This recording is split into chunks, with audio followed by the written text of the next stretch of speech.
It was one of the most devastating attacks on Kyiv so far. By the end, at least 24 people were dead, with at least 48 others being injured. Putin had targeted civilians again. This time, Zelensky put out the call to the Ukrainian military, prepare a response. Prepare they did, and Russia felt the pain. Ukraine just did something that made Russia burn like never before, as a massive drone blitz has shattered multiple targets throughout Russia. The attack on Kyiv was brutal. Overnight up to May 14th, explosions rocked the city as Russia unleashed a horde of dozens of missiles and hundreds of drones targeting Ukraine's capital city. A large apartment building was destroyed in the blitz.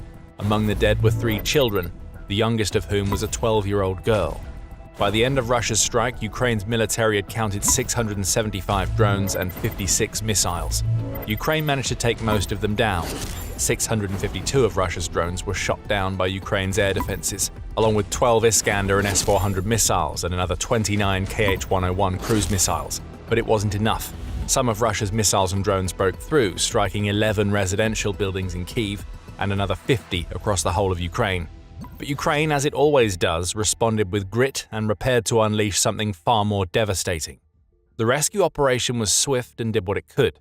By 9 a.m. local time on May 15th, Ukraine had completed its search and rescue operation at a residential building on the banks of the Dnipro River, where they searched for survivors under the rubble. But as the tragedy unfolded in Kyiv, plans were being made elsewhere. Foreign Minister Andriy Sybiha got the ball rolling.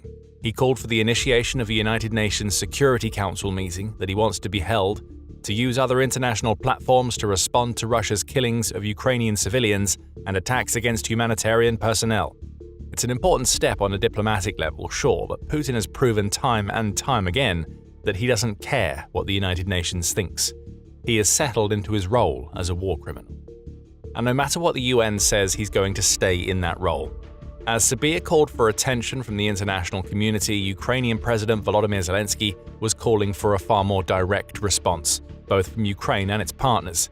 On the partner front, Zelensky pointed out that at least one of the Kh-101 missiles that struck a residential building in Kyiv had been built during the second quarter of 2026, which is Zelensky's way of pointing out that sanctions aren't doing enough to stop Russia from getting its hands on the components it needs for its missiles. A timely reminder has been delivered to Ukraine's partners: more needs to be done.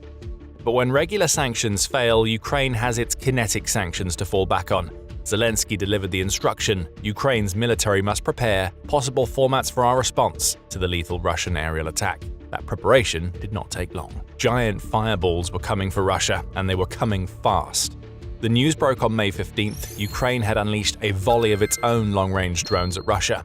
Only Ukraine didn't go down the same cowardly route that Putin takes. While Russia's leader terrorizes civilians, Ukraine focuses on making oil and military infrastructure burn. On May 15th, the Russian oblast of Ryazan was the target, and you'll learn why in just a moment.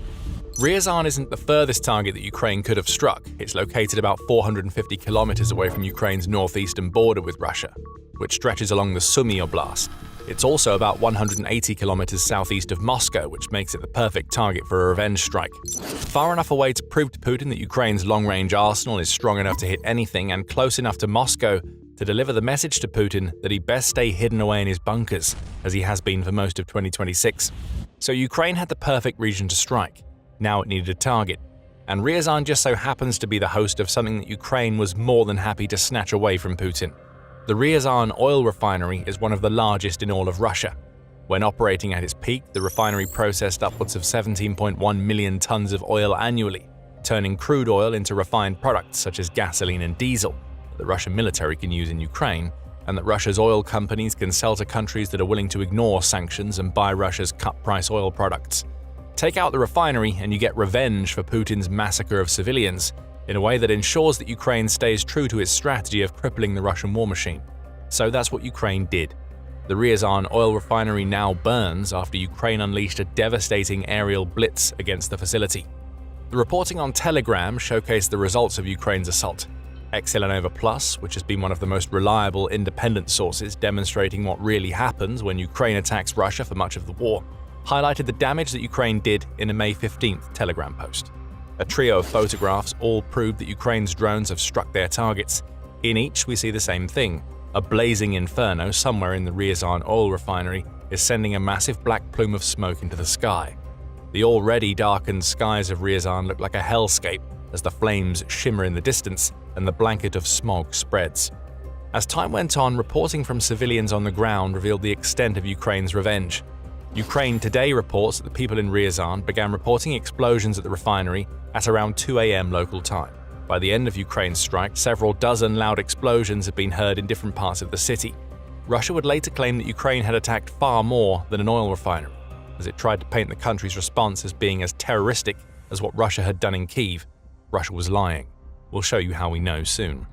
The same outlet reports that explosions were still being heard at the Ryazan oil refinery at 5 a.m., 3 hours after the initial explosions were reported.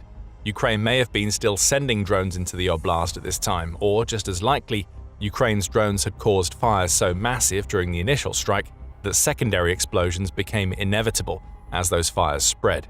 In a video shared by Supernova Plus on its Telegram channel, we get the shortest glimpse of one of the drones that Ukraine sent into Ryazan. The telltale buzzing is heard from the ground as the drone flies toward its target. Russian air defenses rattle off rounds, but none of them come close. That drone was one of many that Ukraine sent into Ryazan in its revenge strike. Some of the drones clearly hit their targets. In the aftermath of Ukraine's retaliation for Russia killing and injuring so many of its civilians in Kyiv, the Russian response was, shall we say, typical. It looks like the world's most accurate drone debris has struck again. That's according to Ryazan's regional governor, Pavlo Malkova, who claimed that drone debris had struck an unspecified enterprise somewhere in the region. We don't need Malkova to specify what that enterprise was. We know it. We see it engulfed in a fireball that lights up the sky. We don't know what Ukraine is putting into all of its drone debris, but it seems to be as powerful as the drones themselves. Sarcasm aside, Malkova made another claim following Ukraine's attack. And this claim changes everything. If it's true, it would show us that the situation has escalated to the point where Ukraine is using Russia's own strategy against it. But before we dig into what that is, this is a quick reminder that you are watching The Military Show. If you're getting insight from this channel, remember to subscribe so you can see more of our analysis of Ukraine's devastating strikes against Russia. So what was the big claim made by Malkova? Sticking with his drone debris excuse, Malkova claimed that 3 Russian civilians were killed in Ukraine's strike, along with another 12 being injured. The debris had struck residential buildings, Malkova claimed, with the clear implication being that the Ryazan oil refinery wasn't Ukraine's only target during the early hours of May 15th. There are even videos to prove it. Shared by Supernova Plus, those videos do indeed show a residential building in flames, with Russia claiming that Ukrainian drones, or more accurately, drone debris, was behind it all. Russia wants you to think that Ukraine is targeting civilians, just as Russia did in Kyiv. This is propaganda. It's another of Putin's patsies saying anything he can to satisfy his leader. And for some, it will work. Putin wants you to think that his attacks on Ukraine's civilians are justified because Ukraine is doing it too. But Putin and his puppets are lying, and we have the evidence to prove it. There's no denying what we see in the footage of Russia's apartment buildings. There are indeed fires, along with massive holes blown in the side of those buildings that could be the result of drones or drone debris scoring direct hits. However, there is one video that disproves everything that Malkova wants you to believe. In that video, we see what was really causing the damage to Russia's residential buildings, and we only need the first few seconds of footage to see it. There was no drone involved. Instead, one of Russia's Pantsir air defenses rattles off a shot, causing a massive explosion that sends car alarms ringing and leaves a giant hole in the side of the building that it attacked. So many questions arise from this footage. Is the Pantsir so inaccurate that it mistook an entire building for a drone? Did it rattle off a shot against a building purposefully so that Russia could create a narrative of Ukrainian drones striking Russian civilians? We may never get those answers. But the one thing we see for sure is Russia hitting itself and its own people. Russia's air defenses, it seems, are more dangerous to its own people than the Ukrainian drones that struck the Ryazan oil refinery. Coming back to that refinery, what Ukraine just showed Russia is that it can inflict pain without resorting to terroristic tactics that have been the hallmark of Putin's entire invasion of Ukraine. Ryazan burns because Ukraine has developed the types of capabilities that Russia never saw coming. That's according to Hannah Knott, who is the director of the Eurasia Non-Proliferation Program at the James Martin Center for Non-Proliferation Studies. Knott tells the Kyiv Independent, Ukraine has clearly gained the ability to inflict pain on Russia in a way they couldn't previously. Then Knott delivers the warning that Putin doesn't want to hear. That ability isn't going away. But hold on a moment, you may be thinking. I'm sure I've heard about Ukraine attacking Ryazan's massive oil refinery before. How is this something new? You are correct. Ukraine has struck the Ryazan refinery several times in the past, most recently in December 2025. That December strike even represented the 9th successful attack against this very refinery in 2025 alone, and it was a follow-up to an attack that caused the Ryazan refinery to grind to a complete halt the previous November. So how is what we're seeing now a type of pain that Russia has never experienced before if Ukraine's drones have been hitting Ryazan for well over a year? There are two answers: power and volume. The attack on the Ryazan refinery demonstrates that Ukraine's aerial strategy has evolved to the point where it's able to send much larger drone swarms into Russia than ever before. In the past, the attack we're reporting in this video would have been an isolated strike, but now it's the headline maker in a revenge attack that targeted several Russian regions, as well as some of the occupied territory in Ukraine.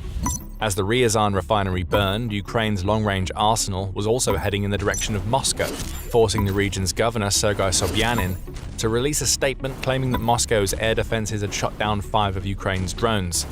Elsewhere in Russia and the occupied territories, the Russian air defenses weren't quite so successful. In the Russian city of Yeisk, Ukraine's long-range drones took out a Beriev B-200 Altair aircraft along with a Ka-27 chopper. The first of those is interesting, as Russia uses its Beriev B-200s as firefighting aircraft. Perhaps Ukraine is setting up for another strike that it anticipates setting a fire in Yeisk and wants to limit Russia's firefighting options. Adding to this were attacks in the occupied regions of Ukraine. In Luhansk, Ukraine destroyed a Tor M2 air defense system, and in Crimea, another air defense system went down, this time a Pantsir S-1. Well, that will save Russia from hitting some more of its own buildings with its air defenses. It also means that a few more safe aerial corridors have been created over the occupied regions that could help Ukraine to launch more aerial assaults in the future. These were all a justified response to what Russia had done to Kyiv, Zelensky would later declare, as he also revealed that Ukraine also took out a Redut 2US communication system and a dry cargo ship that was carrying ammunition for Russia's forces. Ukraine's drones traveled as deep as 1,000 kilometers into Russia on May 15th, and they hit multiple targets. That's the problem for Putin. Ryazan was just one of many, and that shows him that Ukraine now has the capability to launch all-encompassing swarms of drones that match or even exceed what Russia sends into Ukraine. The latter actually happened in March. Ukraine outgunned Russia by over 800 drones in March, scoring an average of 237 drones sent into Russia and the occupied territories in the process. So the volume is an issue for Putin, but the real problem, both for Putin and Ryazan, is this: Ukraine's drones are getting more powerful as well as more numerous. That's the real difference maker between this May 15th strike on Ryazan and those that have come before, and we can even see it in the sheer size of the fire that Ukraine caused. Ukraine is now producing around 200 long-range drones per day, United 24 media reports, and they vary from the sorts of drones Ukraine has used in the past, which can travel far but carry relatively small warheads, up to monsters like the Flamingo drone missile hybrid. The Flamingo has a warhead weighing up to 1,100 kilograms, which is a crazy amount of firepower that Ukraine simply couldn't deliver into Russia in the past. It's joined by drones that are perhaps less powerful, but can still pack a punch, such as the FP-1, which can travel over 1,000 kilometers to deliver a 105-kilogram warhead, and the FP-2. That drone's range of 200 kilometers makes it perfect for tackling the occupied territories, and it delivers 158 kilograms of explosives. Add power to volume and you get devastation. Russia found that out the hard way in Ryazan on May 15th. And as Ukraine works on bolstering its production and the capabilities of its drones, this will all only get worse for Russia. On May 11th, just 4 days before its raising of the Ryazan oil refinery, Ukraine announced a new partnership with Germany that will see the two nations jointly produce long-range drones. This is just one of several similar drone partnerships that Ukraine has formed over the last few months, and it will reportedly work on developing drone solutions that can travel 1,500 kilometers. So much more is coming, Putin. Soon it won't just be Ryazan that's burning. As for what all of this means for the future of the war, there are two key takeaways. First, Ukraine's revenge strike highlights the contrast between the Russian and Ukrainian approaches to long-range attacks. Russia targets civilians. Yes, it hits infrastructure too, but Putin's entire goal with his deep strikes is to terrorize those who aren't on the front as much as possible. The 24 dead and 48 injured in Kyiv join a dreadful group of 15,578 Ukrainian civilians killed and 43,352 injured as of March 31st, per the Office of the United Nations High Commissioner for Human Rights. This data only covers the civilian deaths that have been verified, and the real numbers may actually be much higher, the office says. By contrast, Ukraine focuses on Russian oil and its industrial heartland. There are civilian casualties, though they aren't intentional, and as we saw on May 15th, they are sometimes caused by Russian weapons misfiring. But Ukraine's priority is always the weakening of Putin's war machine, as it believes its strikes are enough to drive a message home to Russian civilians without actively attacking them. Ukraine is being smart here. It knows that Putin's propaganda machine will try to cast it as a terroristic nation if it attacks civilians. Russia is trying to do just that, as we saw in the Ryazan governor's response, but Ukraine very much maintains the moral high ground, while still doing damage to Russia. And speaking of that damage, we come to the second takeaway: Ukraine isn't letting up on Russian oil anytime soon. The attack on the Ryazan refinery comes on the back of several others that targeted Russian oil and gas just days before. On May 13th, the General Staff of Ukraine's armed forces confirmed that drones had scored direct hits on the Yaroslavsky oil refinery in Yaroslavl, taking out an AVT primary oil processing facility in the process.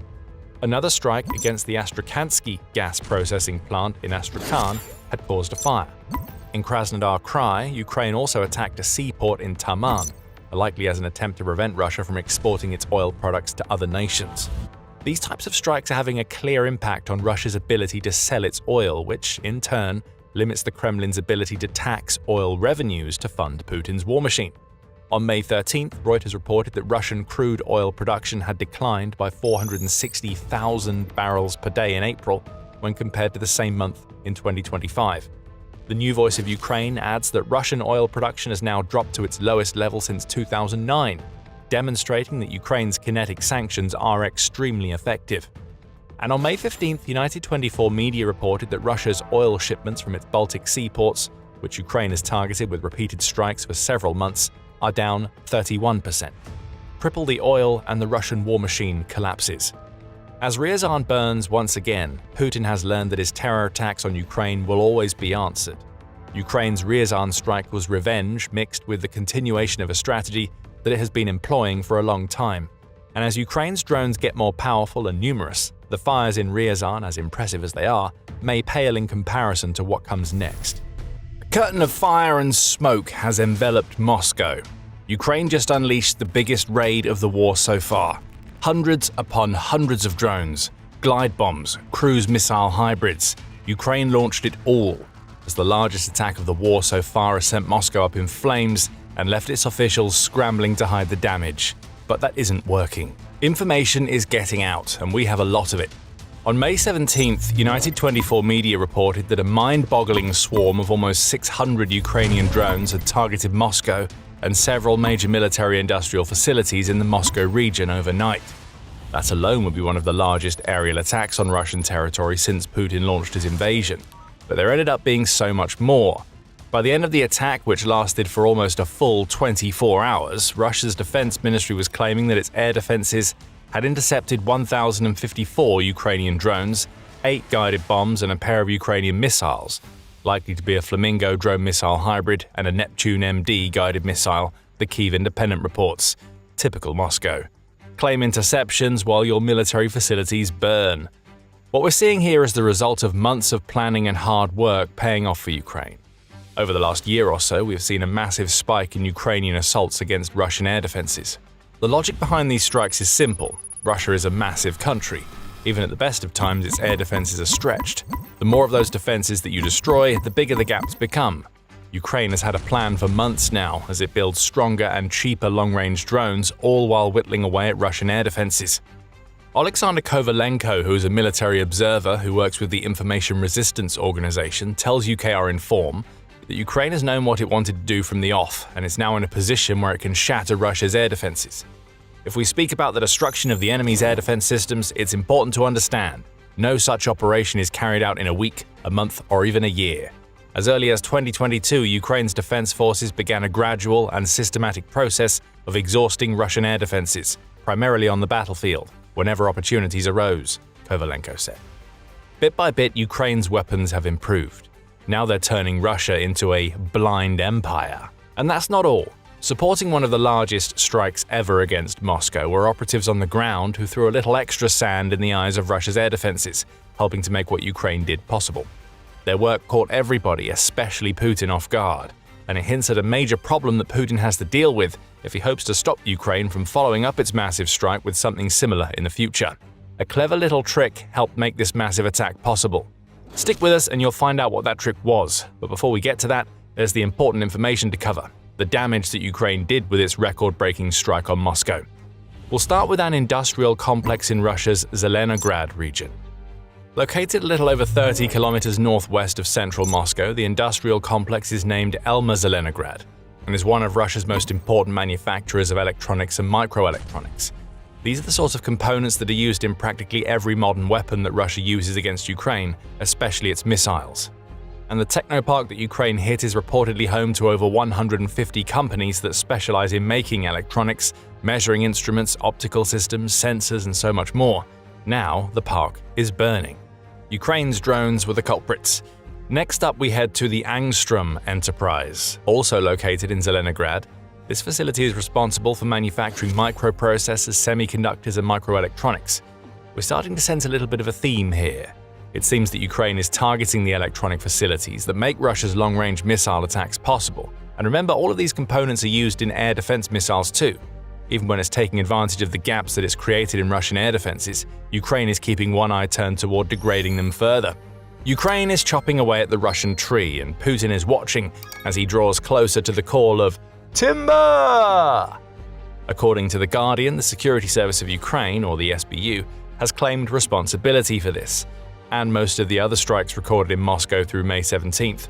A fire was reported at the facility, as the SBU labeled Angstrom a crucial part of Russia's entire military-industrial complex due to its role in the making of modern weapons. A supply chain was shattered in Moscow, and there is so much more to cover. Also on Ukraine's docket during the record-breaking aerial assault was the Raduga Machine Building Design Bureau, United 24 media reports. Located in Dubna, that enterprise is responsible for building missile systems, including the cruise missiles that Putin has been using to attack Ukrainian civilians. Again, we see pieces of the puzzle coming together. First the components, then the missile manufacturers themselves. Ukraine's defense ministry issued an interesting statement to announce this and the other attacks we've covered so far. The war is returning to where it came from, the ministry declared, before following up with just a little tinge of mystery. Earlier, these facilities were protected by a large number of air defense systems, but something strange happened. Remember, we know what that something strange was, and we're going to reveal it soon. Before that, there was a lot more on the docket for Ukraine as it unleashed hell in Moscow. Also in the Moscow Oblast, the Solnechnogorsk fueling station was struck by Ukraine's drones.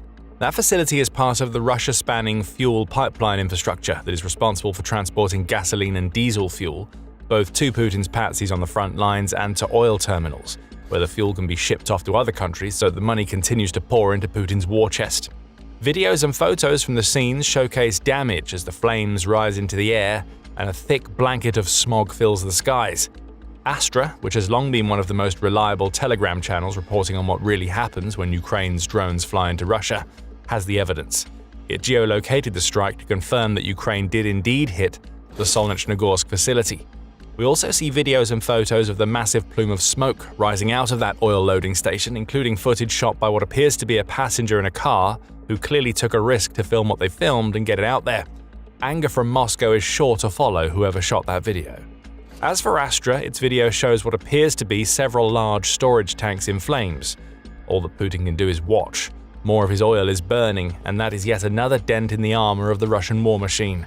And Ukraine wasn't done with Moscow yet.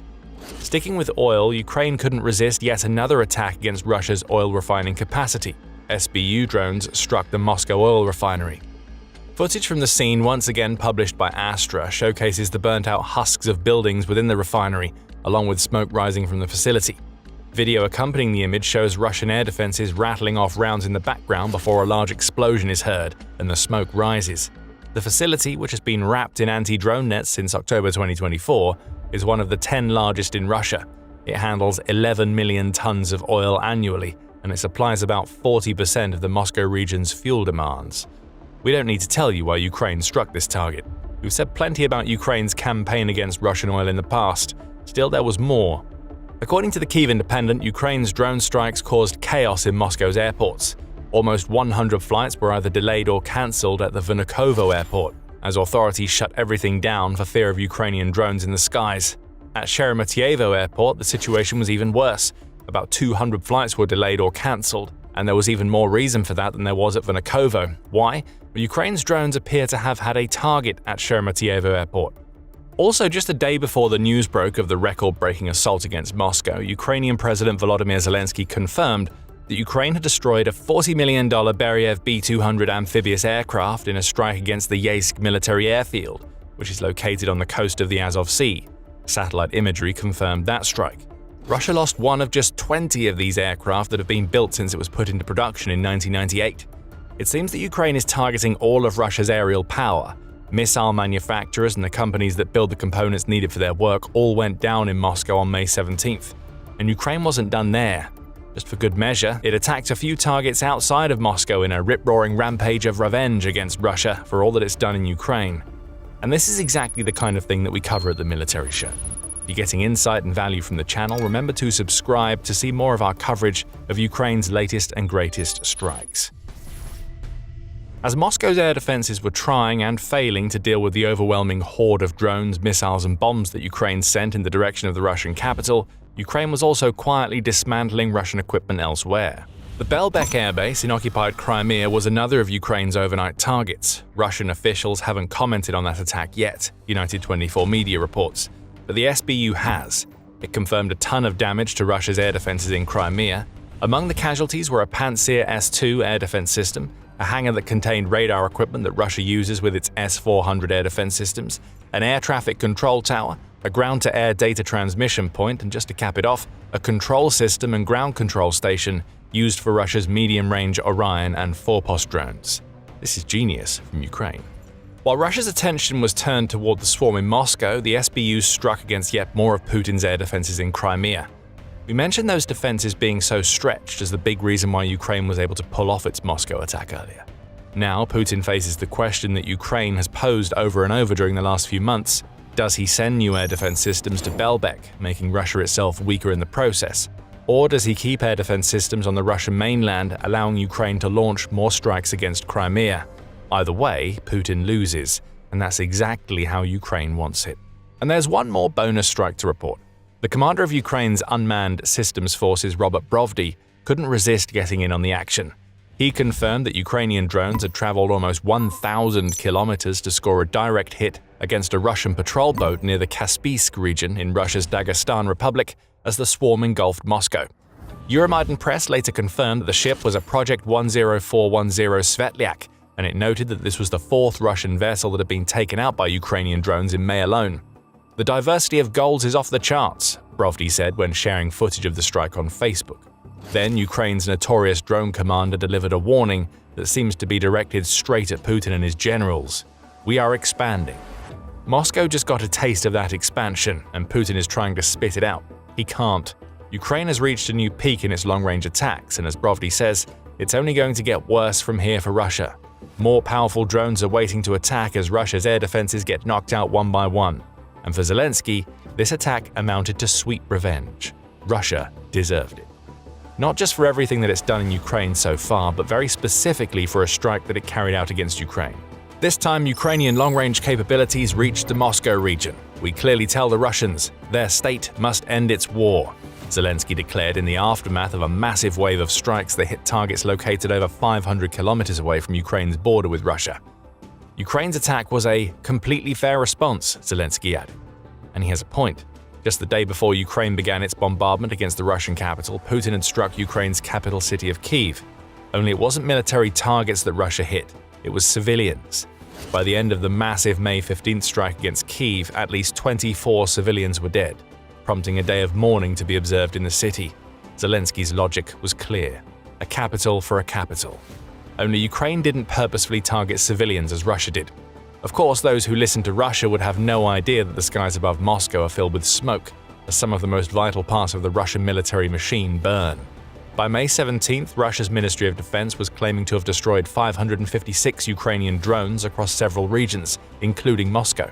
That reported number practically doubled later on, as we reported earlier, and was expanded to include guided bombs and missiles. As is so often the case with Russia, it's hard to separate truth from reality. If it's 556 drones, this is one of the largest attacks Ukraine has launched against Russia. But if it's over 1,000 drones, along with bombs and missiles, it's not just one of the largest attacks, It's the largest strike launched by Ukraine up to this point in the war. Either way, the sheer scale of the blitz against Moscow was immense. One Russian military blogger named Alexander Kots laid it all out. For the first time, the number of downed long-range drones exceeds 1,000. On average, every hour over the past 24 hours, an average of 44 drones were shot down. We cannot fail to note the increase in the enemy's strike capabilities, Kots wrote. And that's the really worrying thing for Putin. Not necessarily the scale of the strike against Moscow, though that would have left him with brown stains in his underwear as Putin showed his strength by hiding away in a bunker as far away from Moscow as possible, but because yet another military blogger is being so brazen in revealing that Ukraine's attacks are getting larger and more devastating. Combine Kots' reporting with the footage that we've seen emerge from Moscow in the aftermath of May 17th, and we see something that Putin absolutely doesn't want. Information is getting out to the world. Putin is so desperate to prevent anybody from learning about the reality of what's happening in Russia that the Moscow city government has recently passed a law that bans any publication of Ukrainian drone strikes without express and official permission. That latest law was reported by the Kyiv Independent on May 13th, and it's just the latest in a long line of restrictions on reporting that Putin has been putting in place since 2025. Putin wants to control the narrative of what's happening in Moscow. That's why the Russian Defense Ministry is talking about drones supposedly shot down. What he doesn't want, but what the world sees thanks to Telegram channels like Astra, is reporting on the burning military-industrial complex in the heart of Russia. Russia's response, as always, is to lie and obfuscate. Oh, and it had one other response. Russia punched itself in the face on May 17th. Footage has emerged of a Russian air defense system, likely a Pantsir, rattling off one of its air defense missiles. Only a Ukrainian drone wasn't the target. That missile hurtled straight into an apartment building in Moscow, so well done, we guess. Russia managed to take out a very dangerous residential complex as Ukraine's drones struck targets all over Moscow. Now let's come back to something we mentioned earlier. We told you that Ukraine's campaign against Russian air defenses made this attack on Moscow possible, but there was also something else involved. A little bit of an X factor that Putin could never have seen coming, but that made Moscow more vulnerable than ever before. That something is that it wasn't just air defenses being destroyed by drones that made the May 17th strike possible. Operatives on the ground in Moscow helped to cripple the region's air defenses ahead of Ukraine's attack. On May 17th, the partisan group Artesh published an interesting statement on Telegram. Agents of our movement disrupted the operation of several communications towers in the Putilkovo, Kommunarka and Domodedovo areas of the Moscow region, Artesh declared, adding, "These facilities housed electronic warfare modules that monitored low-flying targets, transmitted data, and coordinated air defense system units. Sabotage was in the air ahead of Ukraine's strike. And it looks like that sabotage played a key role. The fires that Artesh showcases in its Telegram post took out electronic warfare modules that monitor low-flying targets, such as drones, and they limit the ability of Moscow's air defense units to communicate. This was a healthy handful of sand thrown into the Russian eyes just ahead of Ukraine carrying out its largest strike ever. And it shows Putin that he has a lot more to worry about than Ukraine's airstrikes. There are operatives on the ground in Russia, and those operatives are clearly coordinating with the SBU and Ukraine's military to make strikes against Moscow possible. Putin appears to be powerless against the Ukraine-supporting operatives inside Russia, and they have struck the perfect moment to make Moscow more vulnerable than ever before. Moscow will attempt to rebuild. It will reinforce its air defenses around the city and replace the equipment that Artesh destroyed. But doing that just means Russia's air defenses elsewhere are weakened, and who knows, Artesh may be operating somewhere else, just waiting for another opportunity to set the stage for a massive Ukrainian aerial assault. When Putin launched the Ukraine invasion, he thought he held all of the cards. Ukraine could never survive, and even if Ukraine fought back, Russia had the money and manpower to see it through. But oh, how times have changed. Putin was playing checkers while Ukraine played a genius game of chess. Now Putin is trapped, stuck in an unwinnable scenario with no way out. The only thing that Putin can do to win in Ukraine now is the one thing that will break Russia completely.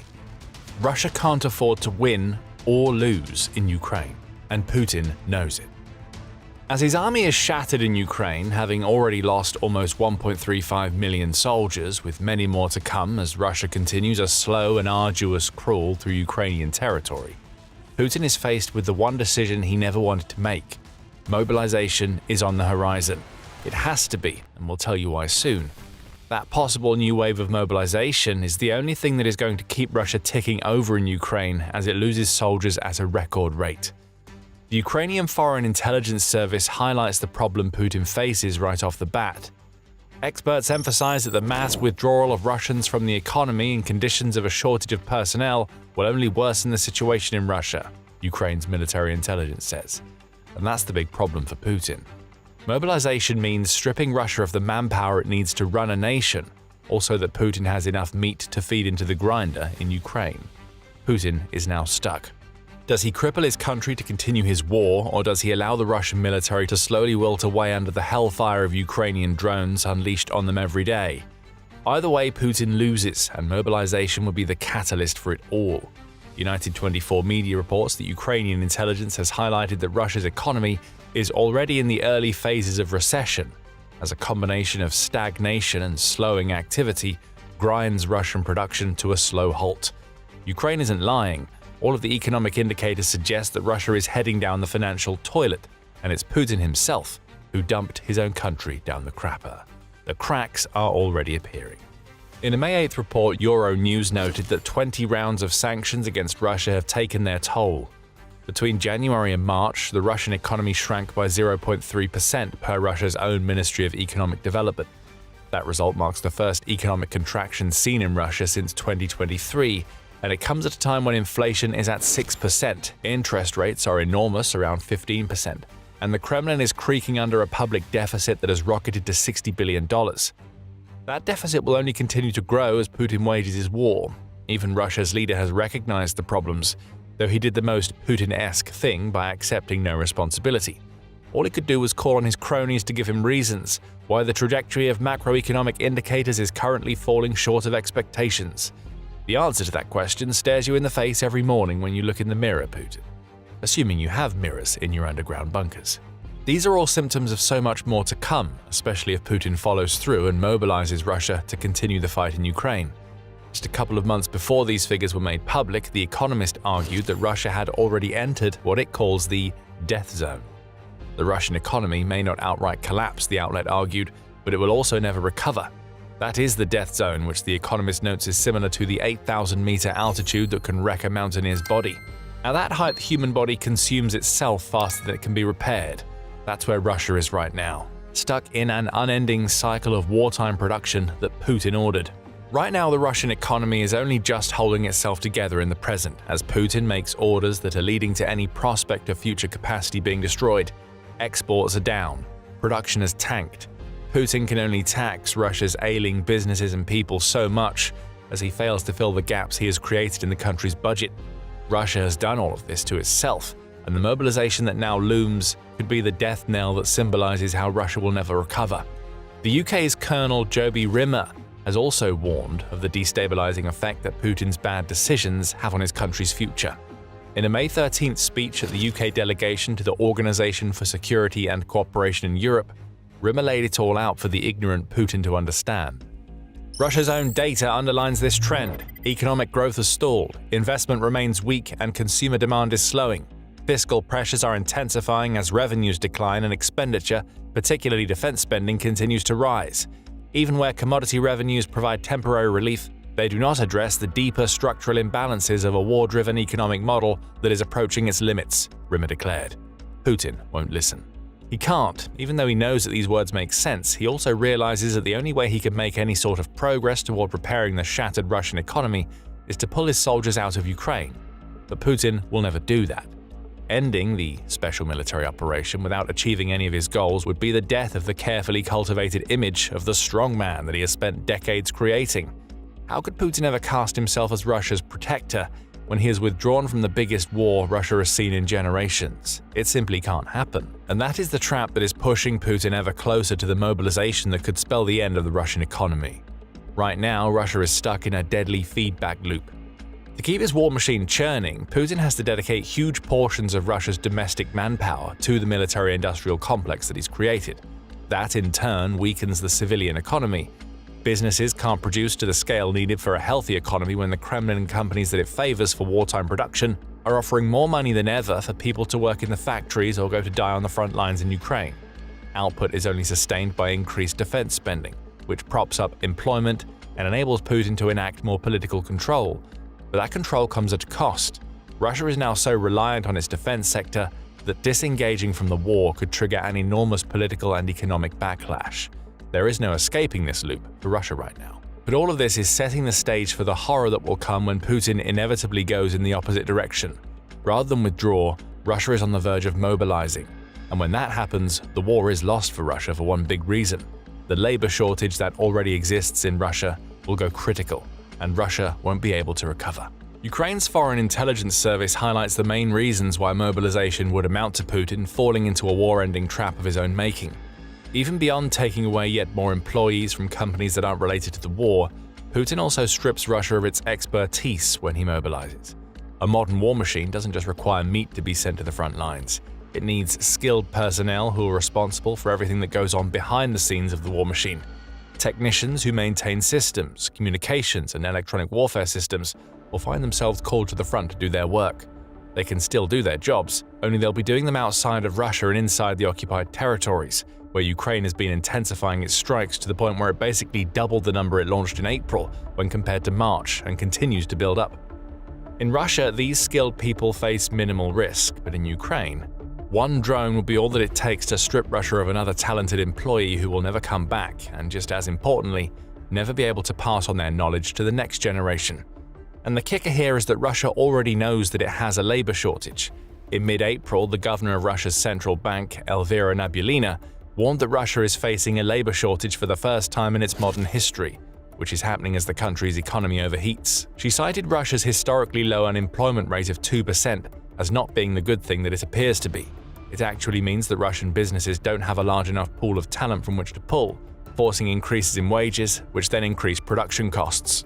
Those remarks came on the back of a 1.8% contraction in Russia's economy during the first 2 months of 2026, and they amount to a warning delivered to Putin: don't mobilize, or it will be the death of Russia. But here's where it gets serious. The question has to be asked: will Russia mobilize? Before we answer that, there's a lot more where this comes from on The Military Show. If you're getting insight from the channel, make sure you subscribe so you never miss a video.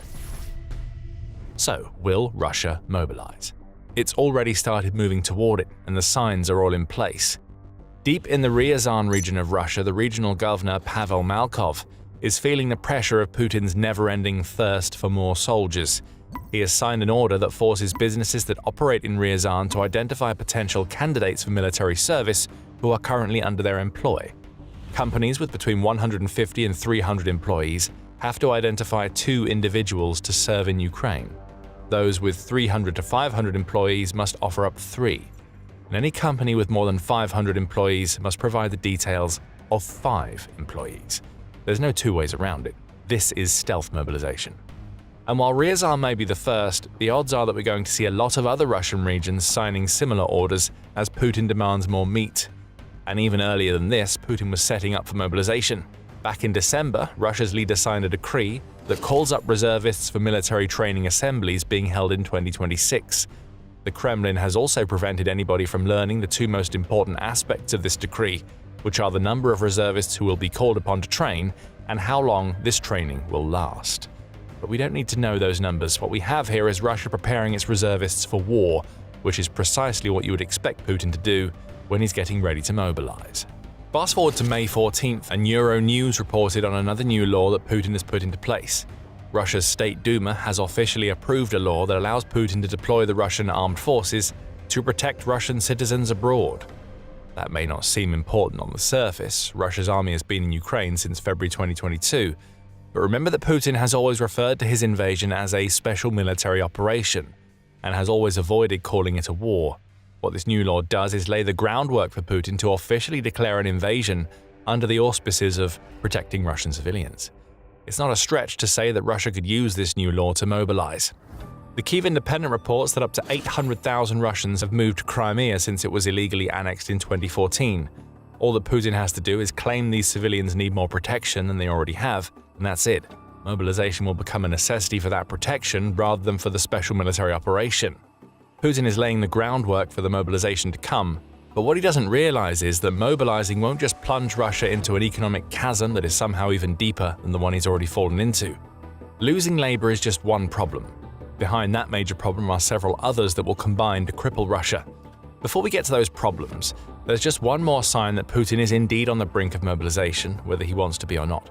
According to the Commander-in-Chief of Ukraine's armed forces, Oleksandr Syrskyi, Russia's plan in 2026 is to recruit another 409,000 soldiers to its military via volunteer recruitment. That number comes with a lot of assumptions, which include Ukraine not being able to inflict more casualties on Russia than the Kremlin expects, and that recruitment inside Russia can be sustained at the level that the Kremlin anticipates. Neither of those assumptions seem to be working out for Putin right now. According to United 24 media, Russia lost around 130,000 soldiers during the first 4 months of 2026. Now, if those figures stay stable, that would amount to an annual loss of 390,000, which Russia's recruitment target more than covers. But that's the problem. There's nothing stable going on for Russia right now. As Putin renews his push into Ukraine's east as part of his faltering spring offensive, Russian casualties are mounting. March and April both saw Russia lose over 35,000 soldiers per month, amounting to 70,000 of the 130,000 already recorded this year.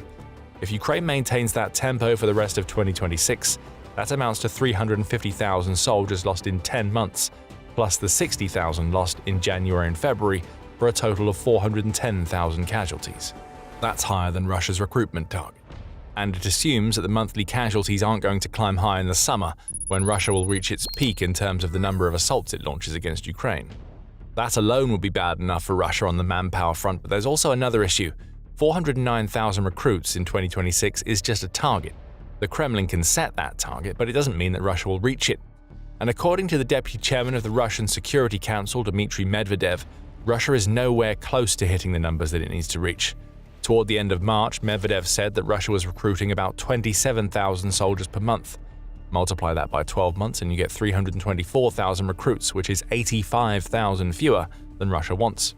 Combine sluggish recruitment with more casualties on the front and Russia gets a military manpower problem. The mobilization that will create a deeper labor shortage and more problems for the Russian economy is becoming almost inevitable. But we told you earlier that there are even more problems for Putin than the labor crisis he'll create if he pushes the trigger on mobilization. There are two more issues, and they can turn an already escalating situation into an absolute catastrophe for Russia as Putin scrambles to get out of the trap that he put himself in. First up, emigration. There will likely be a huge wave of Russian people getting out of the country as fast as possible if Putin mobilizes, Ukrainian intelligence reports. Russia has already experienced that sort of mass emigration, which was triggered by the combination of the launch of Putin's invasion and a partial mobilization instituted back in September 2022. According to The Bell, around 650,000 of those who fled Russia in the wake of these two incidents were still abroad by the summer of 2024. It's unlikely that many of those 650,000 have returned to Russia after spending over 2 years away. Some of those outside of this group who ran initially have returned, as United 24 media points out. But if Putin mobilizes fully, the odds are that they, along with hundreds of thousands, if not millions more, will try to get out of Dodge before their inevitable call-ups. How successful they'll be is a big question. Russia had already been caught confiscating the passports of some of its officials to prevent them from fleeing back in 2023, as Business Insider reported, and it wouldn't be a stretch to assume that the Kremlin has some form of emigration ban in the works to ensure Putin's mobilization is successful. But again, you get a trap. Either the Russians stay, perhaps forced by the Kremlin, and they get sent into Ukraine, which worsens the labor shortage, or hundreds of thousands emigrate and Putin gets the same result, a shattered domestic economy that can't survive the war that he continues to wage. The cost to the Russian economy mounts up. And speaking about costs, there's the second issue that will blindside Putin and his Kremlin cronies. Mobilizing hundreds of thousands of soldiers for the Ukraine war means paying through the nose to get those soldiers ready for a fight. In addition, Russia's financial difficulties should be highlighted. The budget deficit has already significantly exceeded planned levels, while the cost of supporting hundreds of thousands of mobilized personnel would require unsustainable expenditures, Ukraine's Foreign Intelligence Service declares. The service has a point. Every soldier that Russia mobilizes for Ukraine needs to be paid. They may not get the ludicrous signing bonuses that volunteer soldiers receive, which have reached almost $27,000 on top of the federally mandated minimum of $4,500 in some of Russia's regions. But each soldier gets a monthly salary. They need to be equipped. The money has to be spent on training and transportation. Across potentially hundreds of thousands of mobilized recruits, that all starts to add up for a country that is already struggling to pay for the war that Putin started. Again, it's all part of Russia being in the death zone. There is no escaping that spiral. As the Russian military grows through mobilization, the cost of maintaining that military skyrockets. But Putin's transformation of the Russian economy means that these costs can't be met.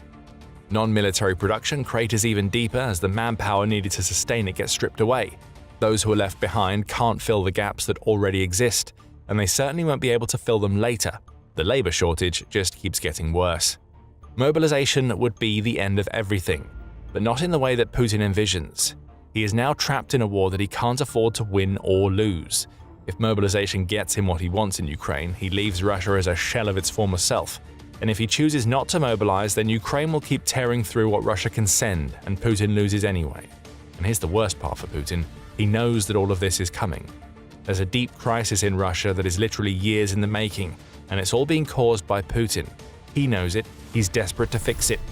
In the years to come, when the Ukraine war has ended and Hollywood comes calling for material for its latest blockbuster movie, there will be plenty of tales to tell. But one story looks set to stand above all others. This tale seems almost too insane to be real, as it's a story of epic proportions. But it's all too real, and it's everything a blockbuster needs: a clear villain, heroic soldiers, and a result that leaves the audience with a huge smile on its face. This is the true story of the most impressive liberation march in the history of the Ukraine war. Hollywood, start taking notes. It all starts with a plan. In darkened rooms, and among as small a circle of operatives as possible, a plan was being formulated that would eventually become the starting point that has gone on to define the legendary Ukrainian counterattack in the southeast of the country. We already know the results of that counterattack by now, at least the ongoing results. By April 6th, 480 square kilometers of Ukraine had been liberated, and more followed in a month that left Russia staring down the barrel of its first net territory loss inside Ukraine since 2024. But all of that was to come. In the weeks and days before the counterattack was underway, everything was being kept as quiet as possible. A battalion commander named Vadim, who goes by the call sign Lighthouse, was eventually part of the operation, along with the 110th Mechanized Brigade of Ukraine, in which his battalion is stationed. Everything here was done secretly, so very few people knew about it, Vadim tells the Kyiv Independent from his command post in Zaporizhia, which is the region that Ukraine's remarkable liberation march was designed to protect. Not even Vadim, despite being a battalion commander, was let in on the big secrets from the outset. Ukraine could leave nothing to chance. The push into the south and southeast was the foundation of the country's entire strategy for dealing with Russia's spring offensive targeting Donetsk and Zaporizhia city. Failure would put Ukraine on the back foot for the entire year. But success, well, how do you think Ukraine has gotten to the point where it's now inflicting up to 35,000 casualties per month on Russia, while forcing Putin's patsies into dying in droves just to take a scant 53 square kilometers of Donetsk in April? But all of that, like the territory to be liberated, was all to come. The secretive planners considered everything. Those who would be involved in the historic counterattack weren't told about it until the last minute, as Ukraine's planners worried that even the girls back home that soldiers were chatting to could be scouring for any sort of information that could be delivered to Russia's Federal Security Service. Ukraine simply couldn't take the risk of covert agents discovering the plan before it had even been put into practice. Ole, who is the chief of staff of the 148th Artillery Brigade of Ukraine's Air Assault Forces, tells the Kyiv Independent that only 10 people from over 2,000 in his brigade were told of the plans, and they were only informed 2 weeks before the counterattack began. The objective became clear: retake as much of the territory that Russia had claimed in the southern region during the end of 2025 as possible. Putin had been lauding those gains, as well as making up stories about Ukraine's supposed collapse elsewhere. Pokrovsk had fallen, Russian commanders told Putin. They were lying. Similar stories were spread about Kupiansk, though a lightning counter by Ukraine that reclaimed most of the city put those stories to bed. Beyond liberating its territory for future operations, Ukraine knew that it needed its southern plans to work, because it could then poke holes in the narrative of Russian dominance that Putin was trying to create. Leverage for peace talks would be the result. And with the planning completed, preparations could be made. First on the agenda was the protection of the Ukrainian infantry units that would be pivotal to the entire plan. The counterattack was scheduled to begin in late January, and Ukraine's task ahead of that was to cripple the Russian artillery units that would rain shells down on Ukraine's infantry as they attempted to advance in the Zaporizhia and Dnipropetrovsk regions. Ole's brigade was given the task, and his brigade's head of reconnaissance, Ilya, tells the Kyiv Independent why their work was so important. Destroying the enemy's firepower plays a very significant role in any operation, since every enemy gun that remains operational will target our units at every stage of the mission. Ilya, along with the rest of the 148th Artillery Brigade, had a monumental task ahead of them. Beyond scoping out the Russian artillery units, they also needed to locate around 400 pieces of equipment, much of it Western-supplied artillery guns that had been deployed in the Pokrovsk sector, but then left behind as Russia made its slow and snapping advance. All of this had to be done as Russian reconnaissance drones watched for signs of Ukrainian movement. Today, both Ole and Ilya believe that Russia likely knew that something was coming, but its reconnaissance failed to recognize the full scale of Ukraine's plan. By mid-January, the 148th Artillery Brigade was officially on the hunt for Russia's artillery units. Equipment had been reclaimed as best as possible. The brigade had even managed to locate 150 pieces of Russian artillery, which is roughly enough to stock 3 entire brigades, stretched across the 30-kilometer line that ran from Hulya in Zaporizhia to the Dnipropetrovsk village of Berezova. All of it had to be destroyed, and the 148th Artillery Brigade completed the task with relish, all while being mindful of Russia's reconnaissance drones. Fortunately, a thick fog blanketed Ukraine for much of the mid-January operation, though that fog could work against Ukraine, as it did towards the end of January when it grounded drones in the southwest. Russia had the same problems. Reconnaissance drones may have been able to fly, but with the fog being so dense, they struggled to locate the positions from which fire was being rained down on Russian artillery units. Little was reported about this operation, though we saw some snippets suggesting that it was underway, as well as perhaps hinting at other units that were involved in the early stages of what will become the counterattack. For instance, January 10th brought with it the news that Ukraine's 210th Separate Assault Regiment had destroyed a Russian 2S-1 Gvazdzika howitzer in the Zaporizhia region. 2 days later, footage from Ukraine's 18th Army Corps revealed that Ukrainian drone operators had taken out a camouflaged, self-propelled artillery system. Were these strikes part of the wider effort to clear Russia's artillery from the south? We may never know, and that's the entire point. What looked like scant and isolated strikes may have all been a part of something much bigger, and the fact that the media didn't seem to identify any sort of pattern, much less the Russian military, is precisely what all of Ukraine's planning had been about. Giving the game away at this point would have been a signal that something bigger was coming. But nobody caught on, and the 148th Artillery Brigade, perhaps with helping hands from other Ukrainian units, continued its work. Not everything went as smoothly as planned. Along with its own artillery, the 148th Artillery Brigade was also equipped with FPV and strike drones, which it often deployed against the Russian artillery pieces that it discovered. Sometimes a single, well-placed FPV drone was enough to wipe a piece of artillery off the map forever, and other times a dozen drones could be sent and they barely made a dent. But bit by bit, the brigade was doing what it had been tasked to do. When its drones weren't attacking artillery directly, they were homing in on Russian electronic warfare equipment to clear the way for the rockets to come. Patience and persistence are virtues. The 148th Artillery Brigade proved that with its January exploits, and in the months to come it would continue its consistent assaults, all to set the stage for Ukrainian ground pushes to come. In January, 150 Russian artillery pieces were attacked. The number was 98 in February, and then 115 in March. When soldiers from Ukraine's 110th Mechanized Brigade and its 95th Air Assault Brigade started playing their parts in the grand plan to retake as much territory as possible, they reported back that Russia's artillery units were barely operational. The ground had been made as safe from artillery as it possibly could be. Now the counterattacks against Russia's entrenched forces in the grey zones and beyond could begin. But before we go deeper into how those counterattacks changed everything for Ukraine in 2026, this is The Military Show, and we bring you the full picture, not just the headlines.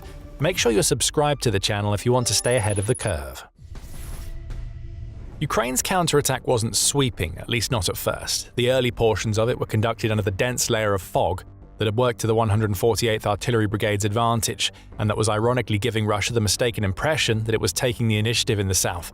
After all, it was only in November 2025 that Russian forces had been able to take advantage of the fog in Ukraine to infiltrate Ukrainian positions in Zaporizhia.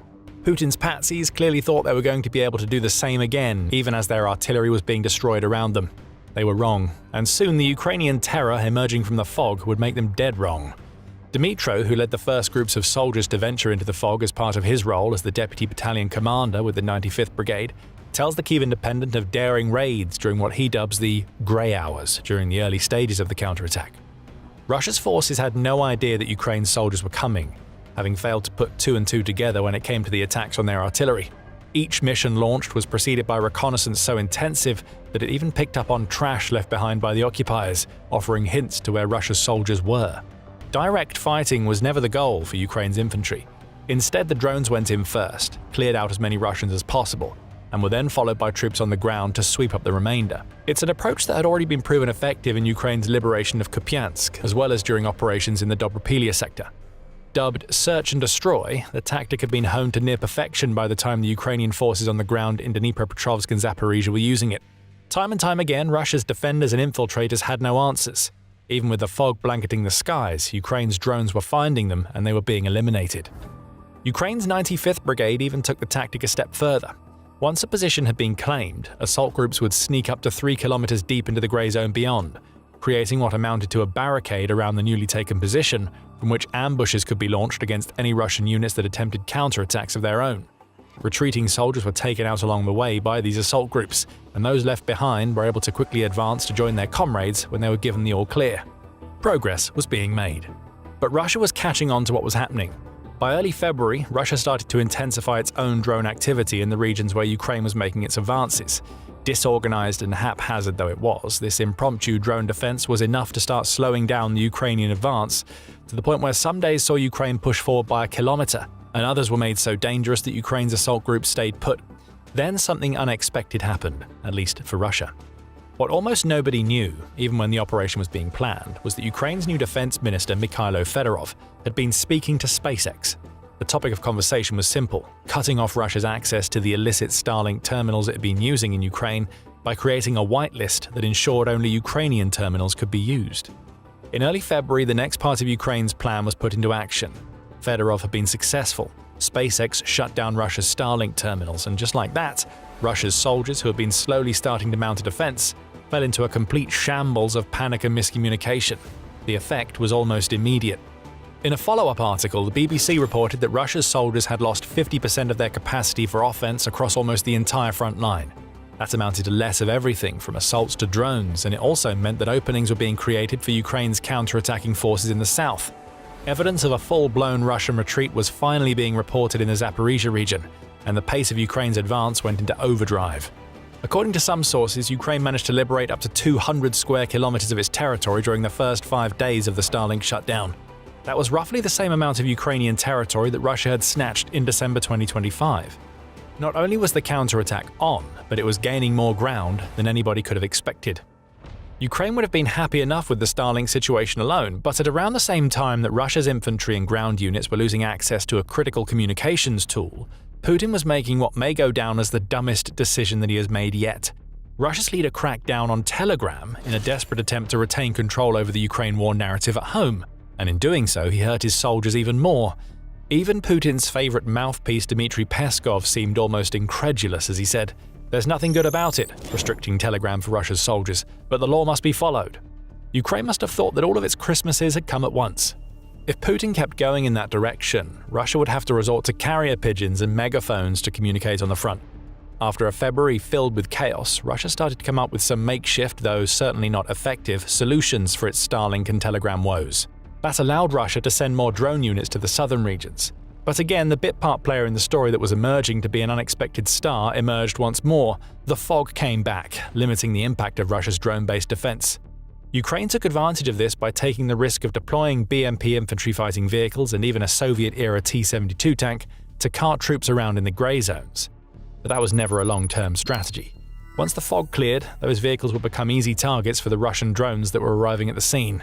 Still, by the end of March, the results were already in. The remarkable counterattack, which was started with hushed discussions and evolved into one of the single most impressive feats that Ukraine has pulled off against Russia so far, has liberated hundreds of square kilometers of Ukrainian territory.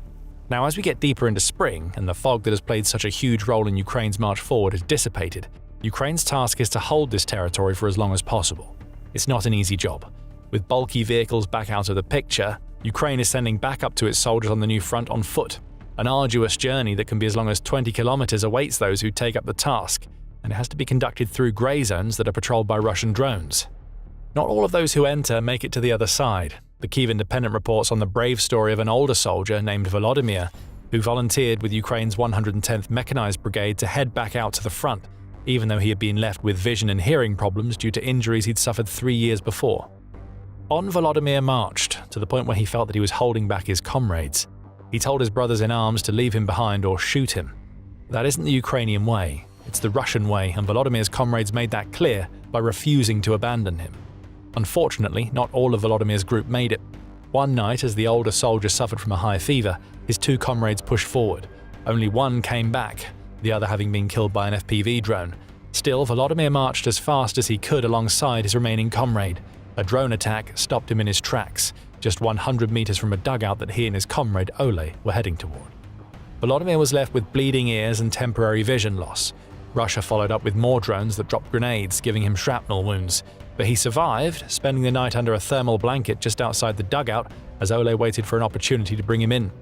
Ole tried twice and failed. The third time was the charm, and Volodymyr spent 2 weeks in the dugout recovering before making it back out. As tragic as this coda to the story of Ukraine's counterattack is, it also displays the heart and the courage of the soldiers involved. If Volodymyr were Russian, he would have been abandoned. Of that, there is no doubt. As far back as October 2023, the word was out that about 90% of Russia's combat deaths were coming as a result of non-fatal injuries that weren't being treated. Now, as Ukraine holds the territory that it's liberated, it continues to show Putin what it means to truly take care of your soldiers. As for Putin, he wants the territory that Ukraine retook back, and that was the point all along. Russia is being forced to divert resources from Donetsk and other high-profile areas in a desperate attempt to reclaim territory that Russia thought it already held. In about 2 months, Ukraine transformed the front line and regained tactical positions that it can use to stretch Russia's forces. Now the job is to hold for as long as possible, eliminating as many Russians as possible along the way. And when the year begins to reach a close and the gloomy conditions that helped to make Ukraine's dramatic counterattack possible return, Putin will know one thing. Ukraine has proven that it can carry out localized counterattacks in areas where Russia is at its weakest. It can happen again. All Ukraine needs is the right opportunity, as it now has the blueprint for future offensives. In March of 2026, Ukraine's forces used interceptor drones to shoot 33,000 Russian unmanned aerial vehicles out of the sky. Not over the course of a year, not across an entire war, in a single calendar month. That number is so large, it almost stops making sense, until you learn that when Ukraine started 4 years ago, the answer to the question, how many drones does Ukraine have, was practically none. When Russia launched its full-scale invasion in February 2022, Ukraine only had a handful of Turkish-made Bayraktar TB2s, which was a mid-tier military tactical drone that had performed well in the 2020 Nagorno-Karabakh war and gained something of a cult following in Ukrainian social media. The TB2 was quickly used to repel the Russian invasion in the first few vital months. Analysts praised the drone's capabilities, which were then hailed as potentially revolutionary. But critics quickly panned the drone for being relatively easy to shoot down, with public data registry Oryx cataloguing 26 TB2s destroyed in the first year of the war. And Ukraine as a whole didn't really have a domestic drone industry worth speaking of, with only around a dozen manufacturers producing platforms that nobody seriously expected to define the war. The main drone was the A1CM Furia, which was designed firmly for recon and had no practical ability to be turned into a weapon, and the R18, which could be fitted with a 3-pound grenade and fly a measly 3 miles out over the course of 45 minutes, way too much time to be useful.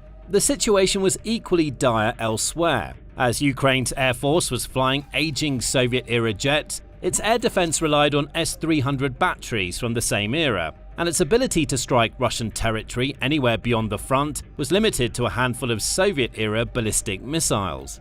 Meanwhile, Russia's drone industry had spanned at least 15 years at that point, creating short-range recon drones, long-range surveillance models, and even loitering strike designs. In short, Ukraine was starting on a significant back foot, but that changed quickly. 4 years later, Ukraine produced roughly 5 million drones in 2025, which according to Bloomberg exceeded the combined output of all NATO member states. And the country has a bold plan to bump up those production numbers to over 7 million in 2026. Every one of those systems has been designed, refined, or reimagined under live combat conditions, against one of the most sophisticated electronic warfare environments on Earth. This is a story about what happens when necessity, engineering talent, and existential urgency collide, and what it means for every military in the world watching from the sidelines. To understand how this happened, let's go over the structure Ukraine built. From a base of around 10 pre-war manufacturers, Kyiv has constructed an ecosystem of several hundred drone producers supported by a government-backed defense tech hub called Brave One. This is essentially a national marketplace where Frontline units can order drones, sensors, and robotic platforms directly from certified manufacturers and give real-time battlefield feedback that feeds straight back into new prototypes. The Army of Drone State program also adds financial incentives, rewarding manufacturers and units for confirmed battlefield effects.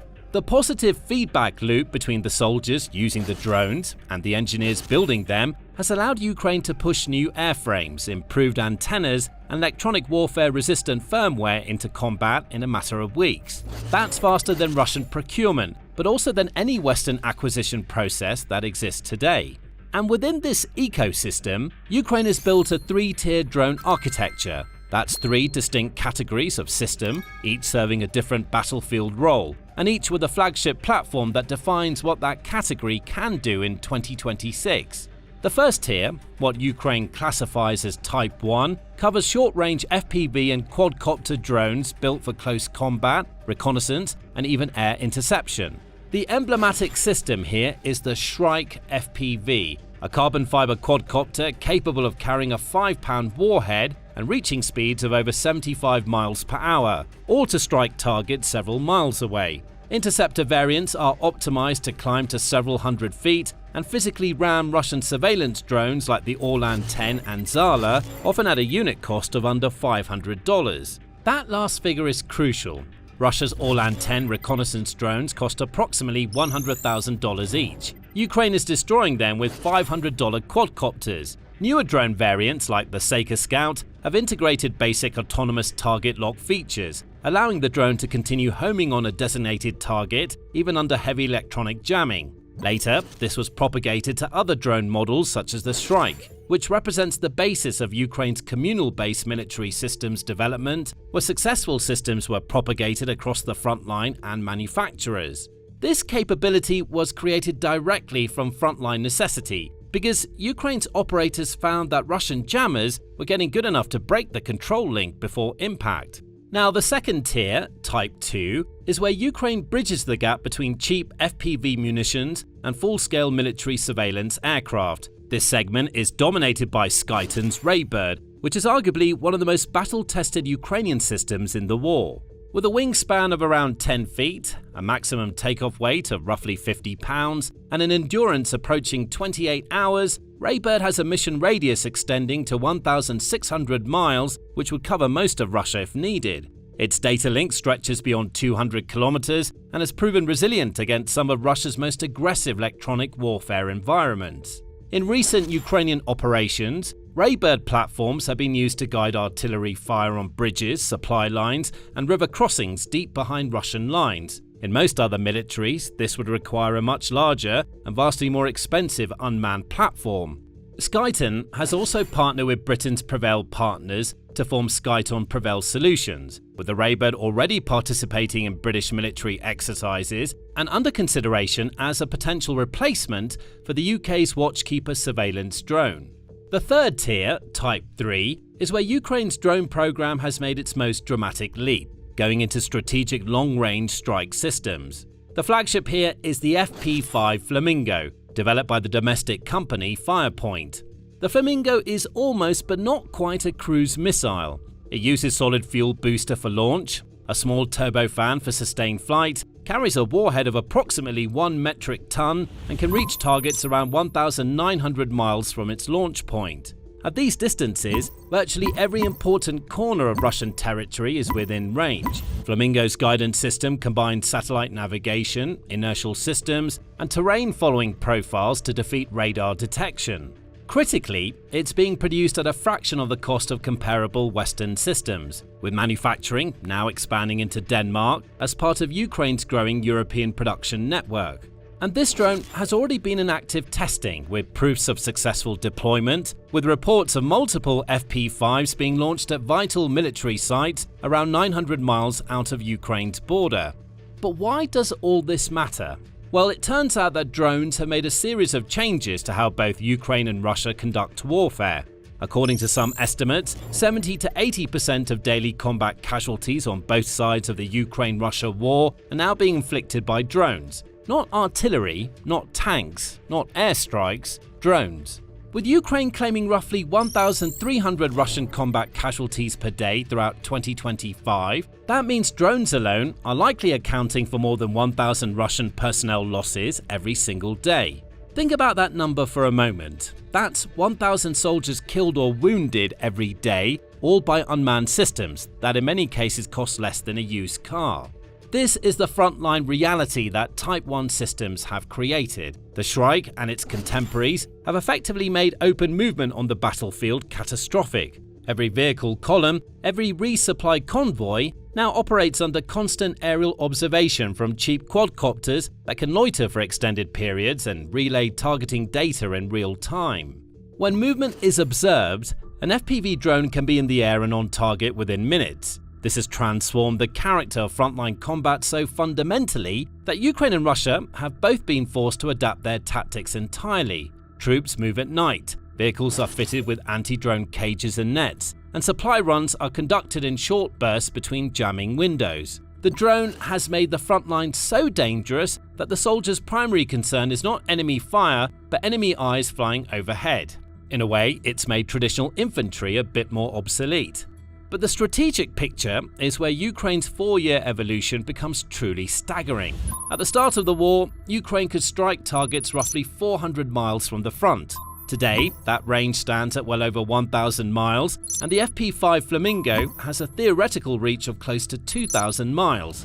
That progression represents one of the fastest and most dramatic improvements in long-range strike capability any military has achieved in modern history, outside of nuclear programs. The hallmark of this transformation is the operation that, perhaps more than any other, demonstrated what Ukraine had built, which happened on June 1st, 2025. Operation Spiderweb. For a bit of background, June 1st is Military Transport Aviation Day in Russia, a holiday for the Russian Air Force. Ukraine chose that day to display its military capabilities for a reason. In a coordinated operation 18 months in the planning, Ukraine's security service smuggled 117 FPV drones into Russian territory inside hidden compartments beneath the roofs of ordinary-looking cargo trucks, hauling what appeared to be prefabricated housing modules. Civilian truck drivers, hired through normal freight channels and with no knowledge of what they were carrying, drove those trucks to pre-selected positions near 5 Russian air bases: Belaya in Irkutsk, deep in Siberia, Olenia near Murmansk in the Arctic Circle, Diaghilevo near Ryazan, just 100 miles from downtown Moscow, Ivanovo-Severny, northeast of Moscow, and Ukrainka in the Russian Far East. At the appointed hour, the roofs of the mobile homes were remotely opened simultaneously across 5 time zones, and all the drones launched toward the flight lines. The results were extraordinary. According to Ukrainian officials and corroborated by satellite imagery analyzed by Jane's Intelligence and other OSINT organizations, 41 aircraft were destroyed or damaged, including 2 95MS and 2 22M3 strategic bombers and rare A-50 airborne early warning and control aircraft. Ukraine claimed the strike damaged approximately a third of Russia's strategic cruise missile carriers at its main air bases. These platforms were worth an estimated $7 billion in total, all destroyed by drones that collectively cost a small fraction of that.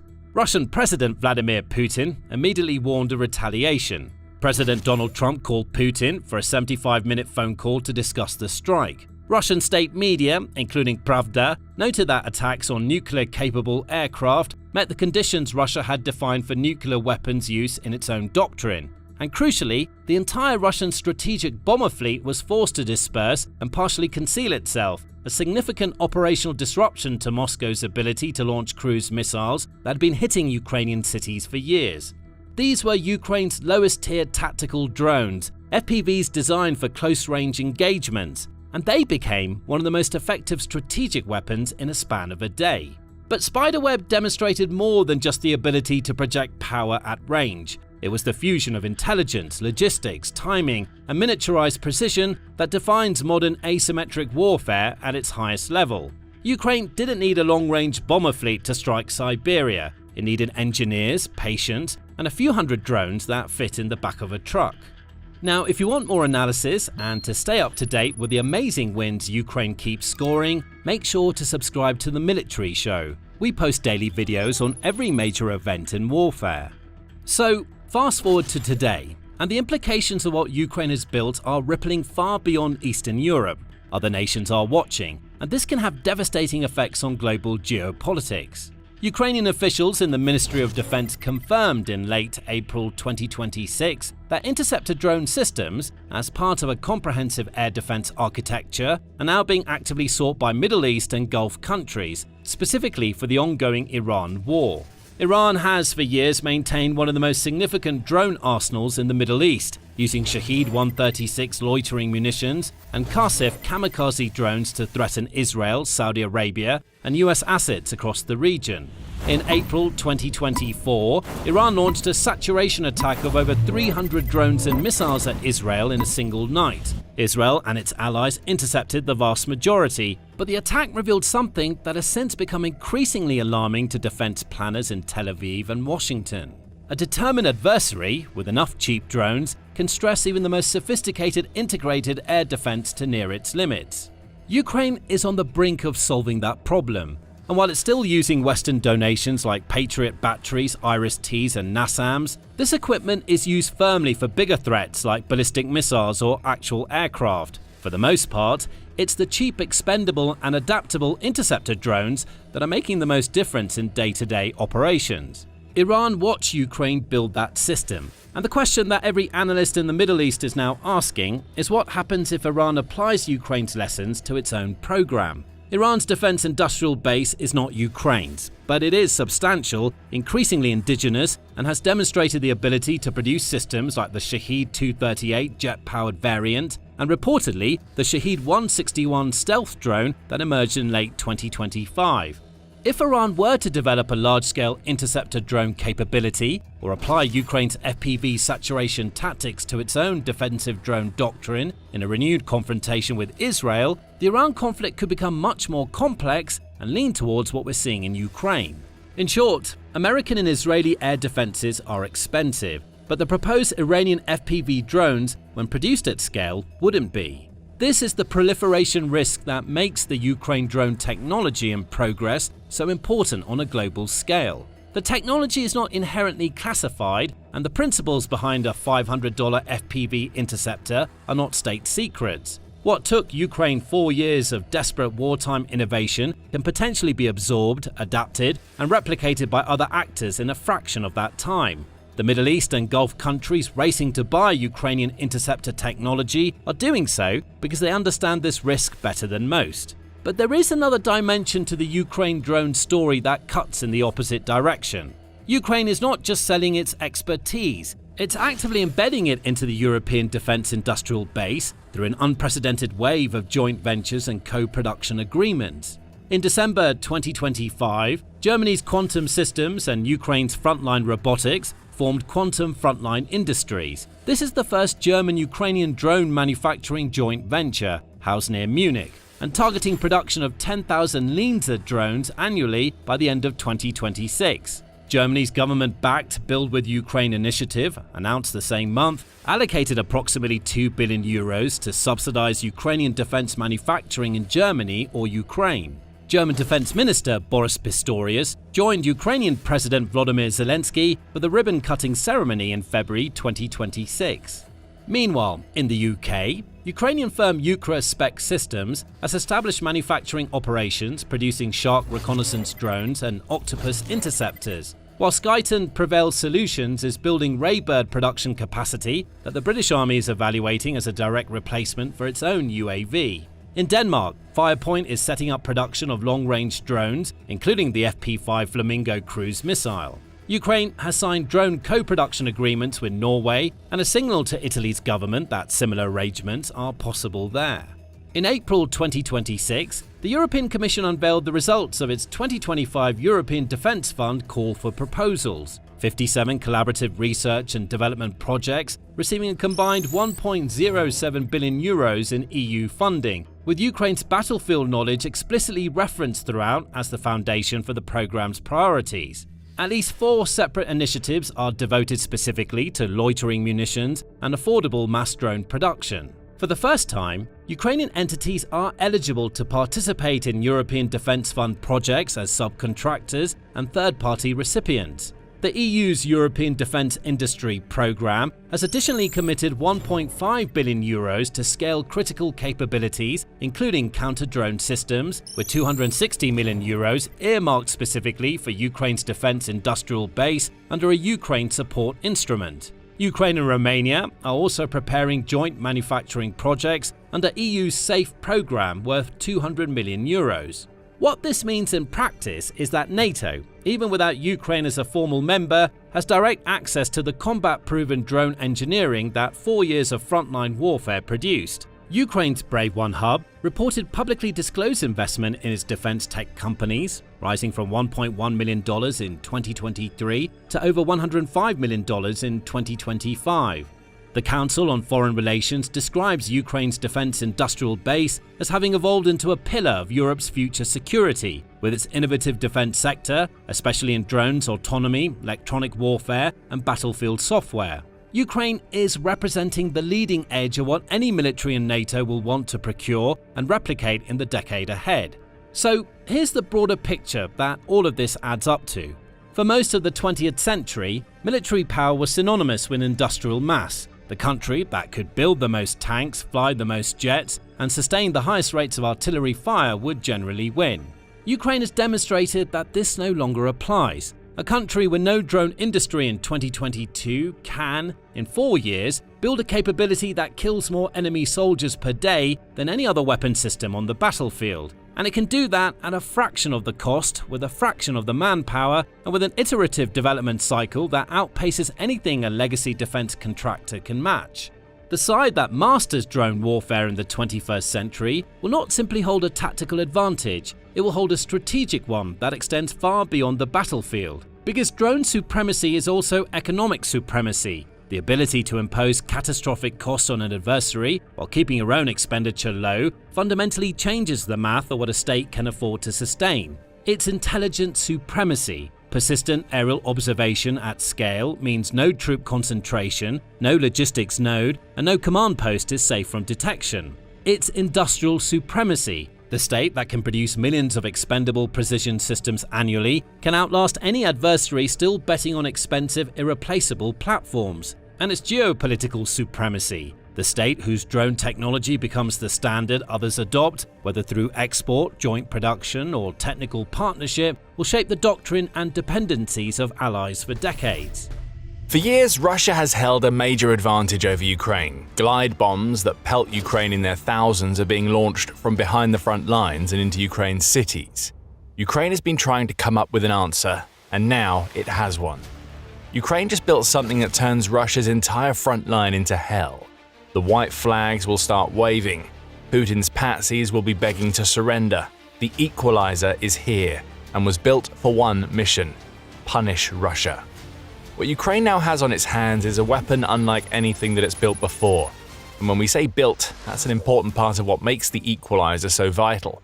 A weapon that was 17 months in the making and is a product of the Brave One network that enables Ukraine to invest in companies producing weapons that can be used against Russia is here. Ukraine's Defense Minister Mikhailo Fedorov has already hailed the weapon as a game changer. Ukraine's standoff munitions game just received a huge boost.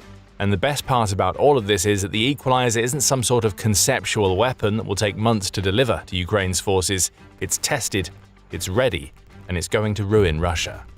The Brave One X account makes that clear, as well as providing us with some basic specs for the new bomb. Ukraine had no guided aerial bomb, Brave One declares. Now it does. Then comes the information that we need to know about the equalizer. DG Industry, a Brave One participant, has completed all required trials and declared the weapon ready for combat after 17 months of development. The bomb carries a 250-kilogram warhead, hits targets dozens of kilometers behind enemy lines, and was designed from scratch, not copied from Western or Soviet systems. There's a lot to unpack here, and we'll be digging deeper in a moment, but the key piece of information is that this is a new type of guided bomb that Ukraine has built domestically, which means it isn't tied into any sort of foreign supply chains. It hits hard, can fly to the Russian near rear, and has been designed by Ukraine, for Ukraine, to terrorize Putin's soldiers on the front and beyond. Oh, and there's more.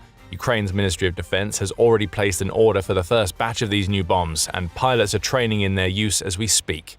Combat deployment is imminent, Brave One declares. Russia's soldiers have no idea what's coming for them. What Ukraine has developed here is a weapon that brings it to parity with Russia in an area of the war where Ukraine has consistently lagged. That's why the Equalizer has the name that it has. According to Business Insider, the official Ukrainian name for the new glide bomb is ERUPTS, which translates to equalizer in English, and it's been designed to be launched from almost any of Ukraine's fighter jets, including the Western airframes that Ukraine has received from its partners. That leads us nicely into what we know so far about the Equalizer. We have the weight 250 kilograms. Ukraine has also said that the weapon will be able to fly for several dozen kilometers. We can assume from this that the Equalizer will be able to wreak havoc somewhere in the 50 to 100 kilometer range. It will get more details once the weapon is deployed and it's being dropped on the heads of Russian soldiers. However, these basic specs don't tell the full story. They make it sound as though the Equalizer is a basic glide bomb. It isn't. The clue to that lies in the claim that Brave One makes that this weapon isn't a copy of any of the systems that the West has provided or any of the glide bombs that Russia has used against Ukraine.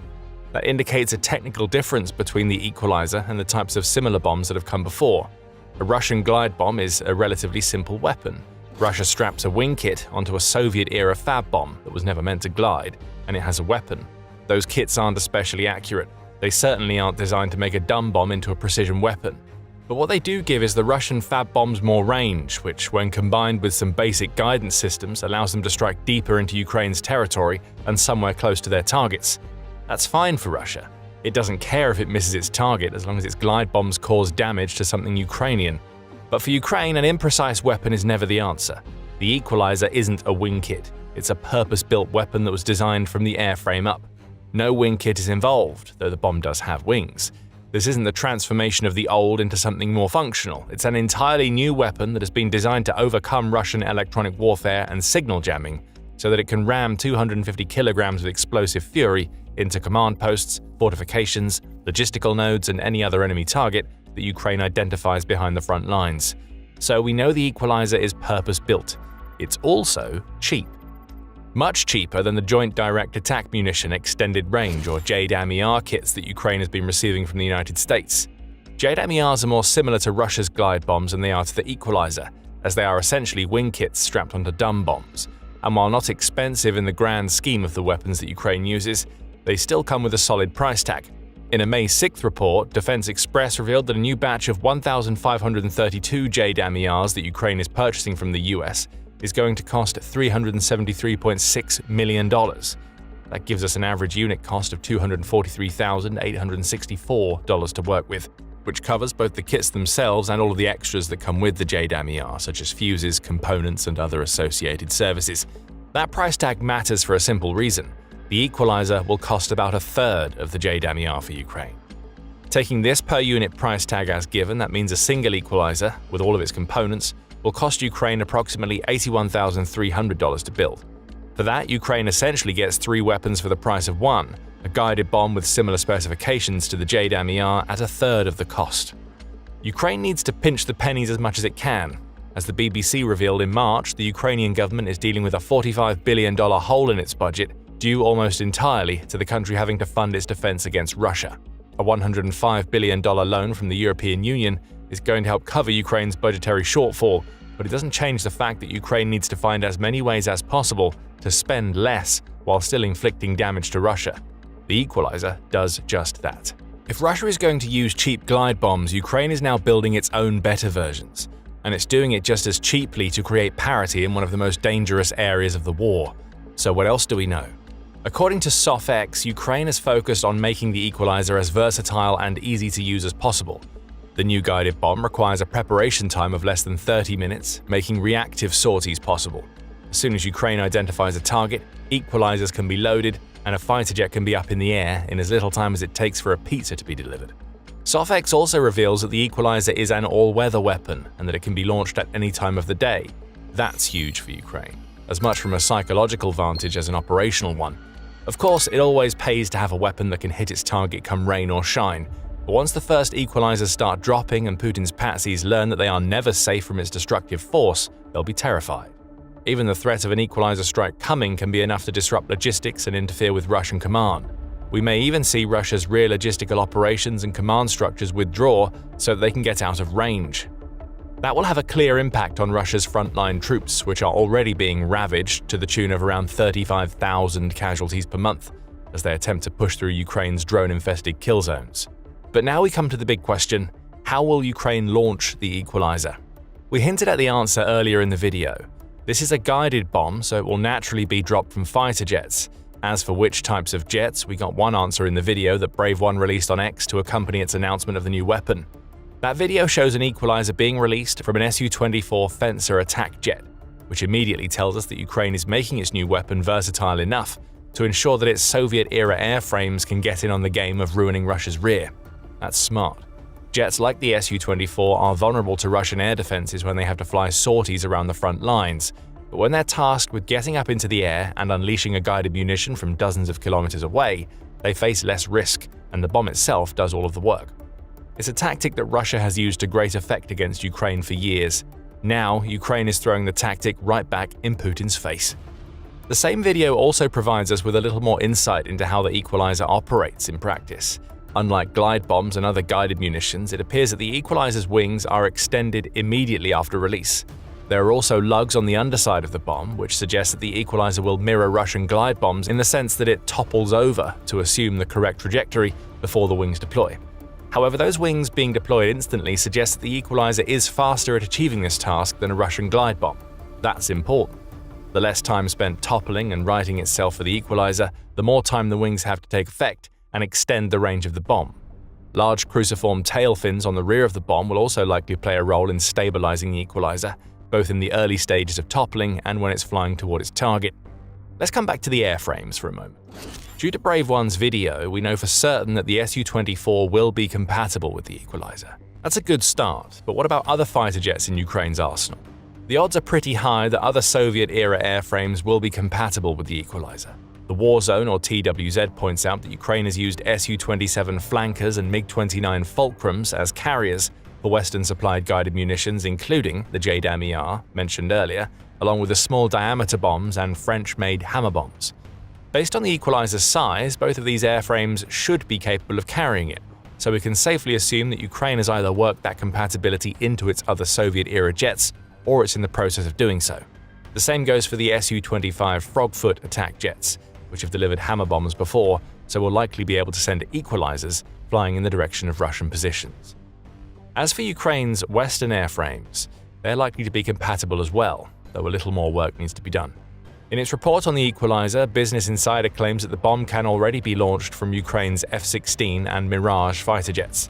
The caveat is that additional certification is needed before these jets can launch the Equalizer in combat. Still, that shouldn't be hard to attain, especially if Ukraine has already demonstrated compatibility between the Equalizer and these jets. Assuming that the certification goes through, that means Ukraine gets 6 Mirage airframes and around 80 flight-worthy F-16s that can launch the Equalizer. There are also rumblings that France will provide Ukraine with all 26 of its Mirage jets, as Euromaidan Press reported back in January. So we may see Ukraine get even more aerial firepower if that happens. Versatility is vital for Ukraine. Right now, it's looking like practically every fighter jet in Ukraine's arsenal will be able to launch the one weapon that Russia hoped Ukraine would never be able to develop. So that's all we know about the Equalizer so far. There is still a certain air of mystery about this new weapon. Brave One has just turned up, dropped a bombshell on the world, and now it's letting the news stew. But when we say an air of mystery, we mean that literally. The Equalizer may be tied to another project that Ukraine has been developing, and there is still plenty that we don't know about the weapon. Before we dig into all of that, this is a quick reminder that you are watching The Military Show. If you're getting valuable insight from the channel, make sure you're subscribed so you never miss a video. Let's head back to 2024. September 2024 to be exact. That's the month that footage of a mystery weapon located under the wing of a Ukrainian Su-24 fighter jet appeared. This is the very same type of jet that rattled off the Equalizer in the Brave One video, and the mystery weapon that appeared in September 2024 bore more than a few similarities. A Telegram post that published the video said that it was dated to August 2024 and that it showed an Su-24 conducting flight tests of a new guided aerial bomb. Beyond that, we didn't know much. The Status 6X account speculated that the mystery weapon could have been an early version of the Palyannitsia drone-missile hybrid that Ukraine was developing at the time. A TWZ report from the time took a closer look at the mystery weapon, noting that it had a nose, mid-body and tail that seemed to point toward the use of a wing kit that could be used to convert a dumb bomb into a glide bomb. But after this initial appearance, the mystery weapon seemed to disappear. Could the Equalizer be a revamped version of that mystery bomb? If it is, Brave One and Ukraine aren't saying anything. TWZ has reached out for comment to learn if there is any sort of connection between the weapons. The same outlet also points out that timelines don't quite match up. The Equalizer officially began development in December 2024, which is several months after footage of the mystery Su-24 bomb emerged. But that doesn't necessarily mean the original bomb wasn't part of the development process. It could have been a prototype that Ukraine cancelled or used as a base from which to develop the Equalizer. We may never know. And Ukraine is wise not to share anything about the development of a new weapon that it is designed to bring pain to Russia. Other mysteries relate to the Equalizer itself. For instance, we still don't know if the final version of the Equalizer will have any sort of power plant or engine. It seems likely that it won't. An engine would make the Equalizer easier for Russian air defenses to detect, which is a clear detriment. However, the option might be open for Ukraine to create a variant of the Equalizer that is similar to its mid- and long-range kamikaze drones, or somewhat in line with the Hammer bombs, which have a rocket booster. Perhaps something like this is already in the works, but Ukraine wants to test the Equalizer without a power plant to see if it can keep costs down and still do plenty of damage. We also don't know a huge amount about the Equalizer's guidance system. Business Insider says that the bomb uses modern guidance algorithms, which will improve its targeting and accuracy. However, that vague description doesn't reveal much. TWZ speculates that we may see a combined satellite navigation and inertial guidance system in play, though how that gels with the Equalizer's reported ability to overcome Russian jamming and electronic warfare isn't explained. Again, we're going to have to wait until the Equalizer is deployed to get our answers. Russian soldiers will learn about the full capabilities long before we do, when they're being punished with the hellfire that it promises to rain down. Now that we've revealed as much as we know about the Equalizer, here's where things get serious. Ukraine really needs a weapon like this, and there are several reasons why. Let's start with the name that Ukraine has chosen, because that reveals a lot about what makes the Equalizer so important. We mentioned earlier that one of the clear advantages that Russia has had over Ukraine, at least for the last few years, is its use of glide bombs. The numbers alone tell the story of Russia's reliance on these dangerous weapons. In April, the Kyiv Independent reported that Russia had broken its own record for the number of glide bombs that it had launched against Ukraine in a single month. This March had seen Russia fire off 7,987 of these types of guided munitions, which was 1,500 more than it had launched in February. That previous month had been a record too. Russia smashed that record in March.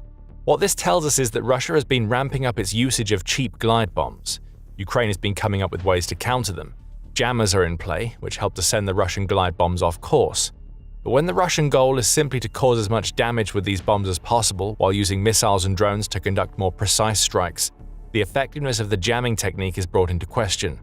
It's also not as though Russia was launching very few glide bombs in the past. In 2024, Russia dropped almost 40,000 glide bombs onto Ukraine, averaging out at 109 per day. The first 11 months of 2025 saw Russia hit 44,000 glide bombs for an average of 130 per day. There has been constant scaling up in this department. March's record numbers break down to about 257 per day. Russia clearly sees the benefit in its glide bombs.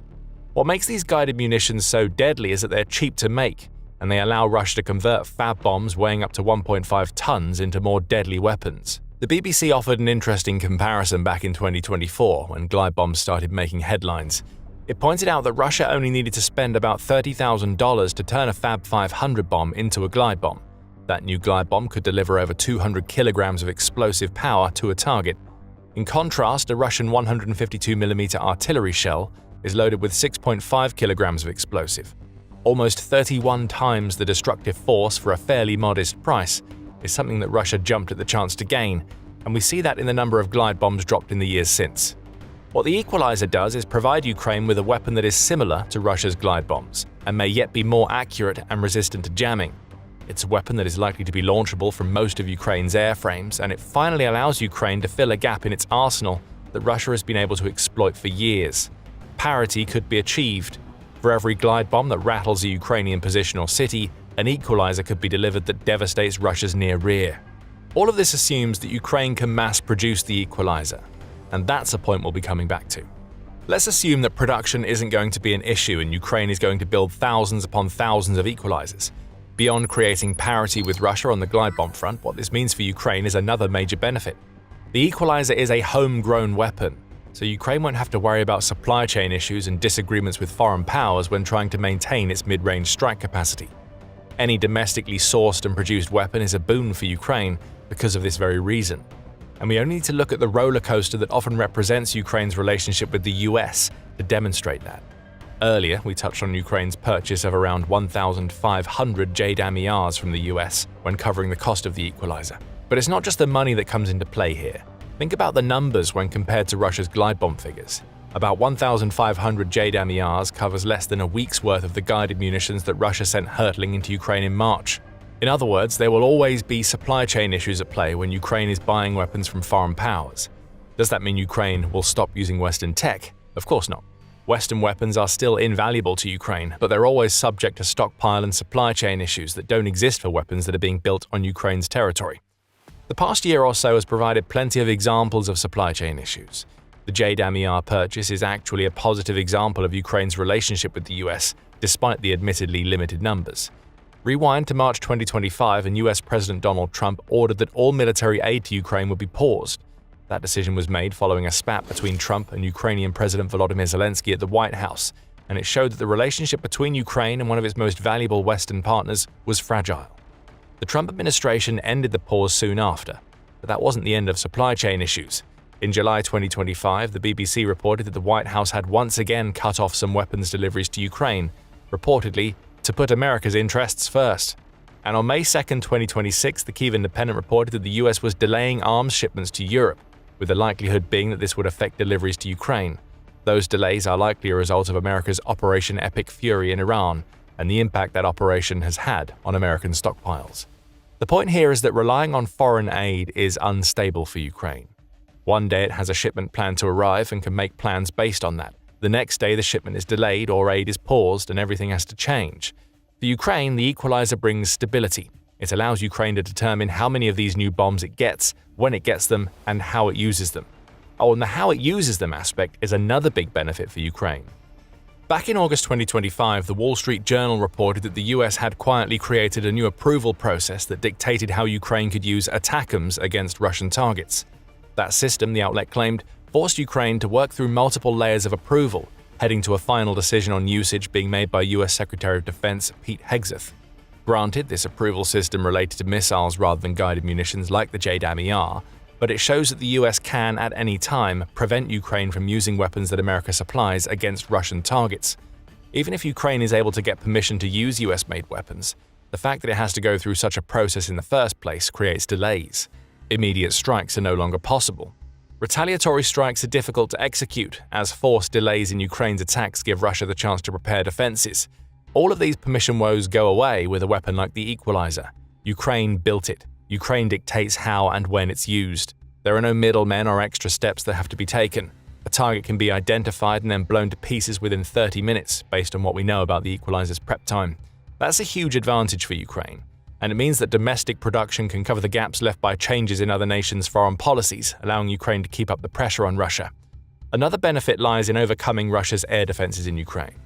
One of the key advantages that guided munitions like the equalizer have over drones and missiles is that they are more difficult for Russian air defenses to detect.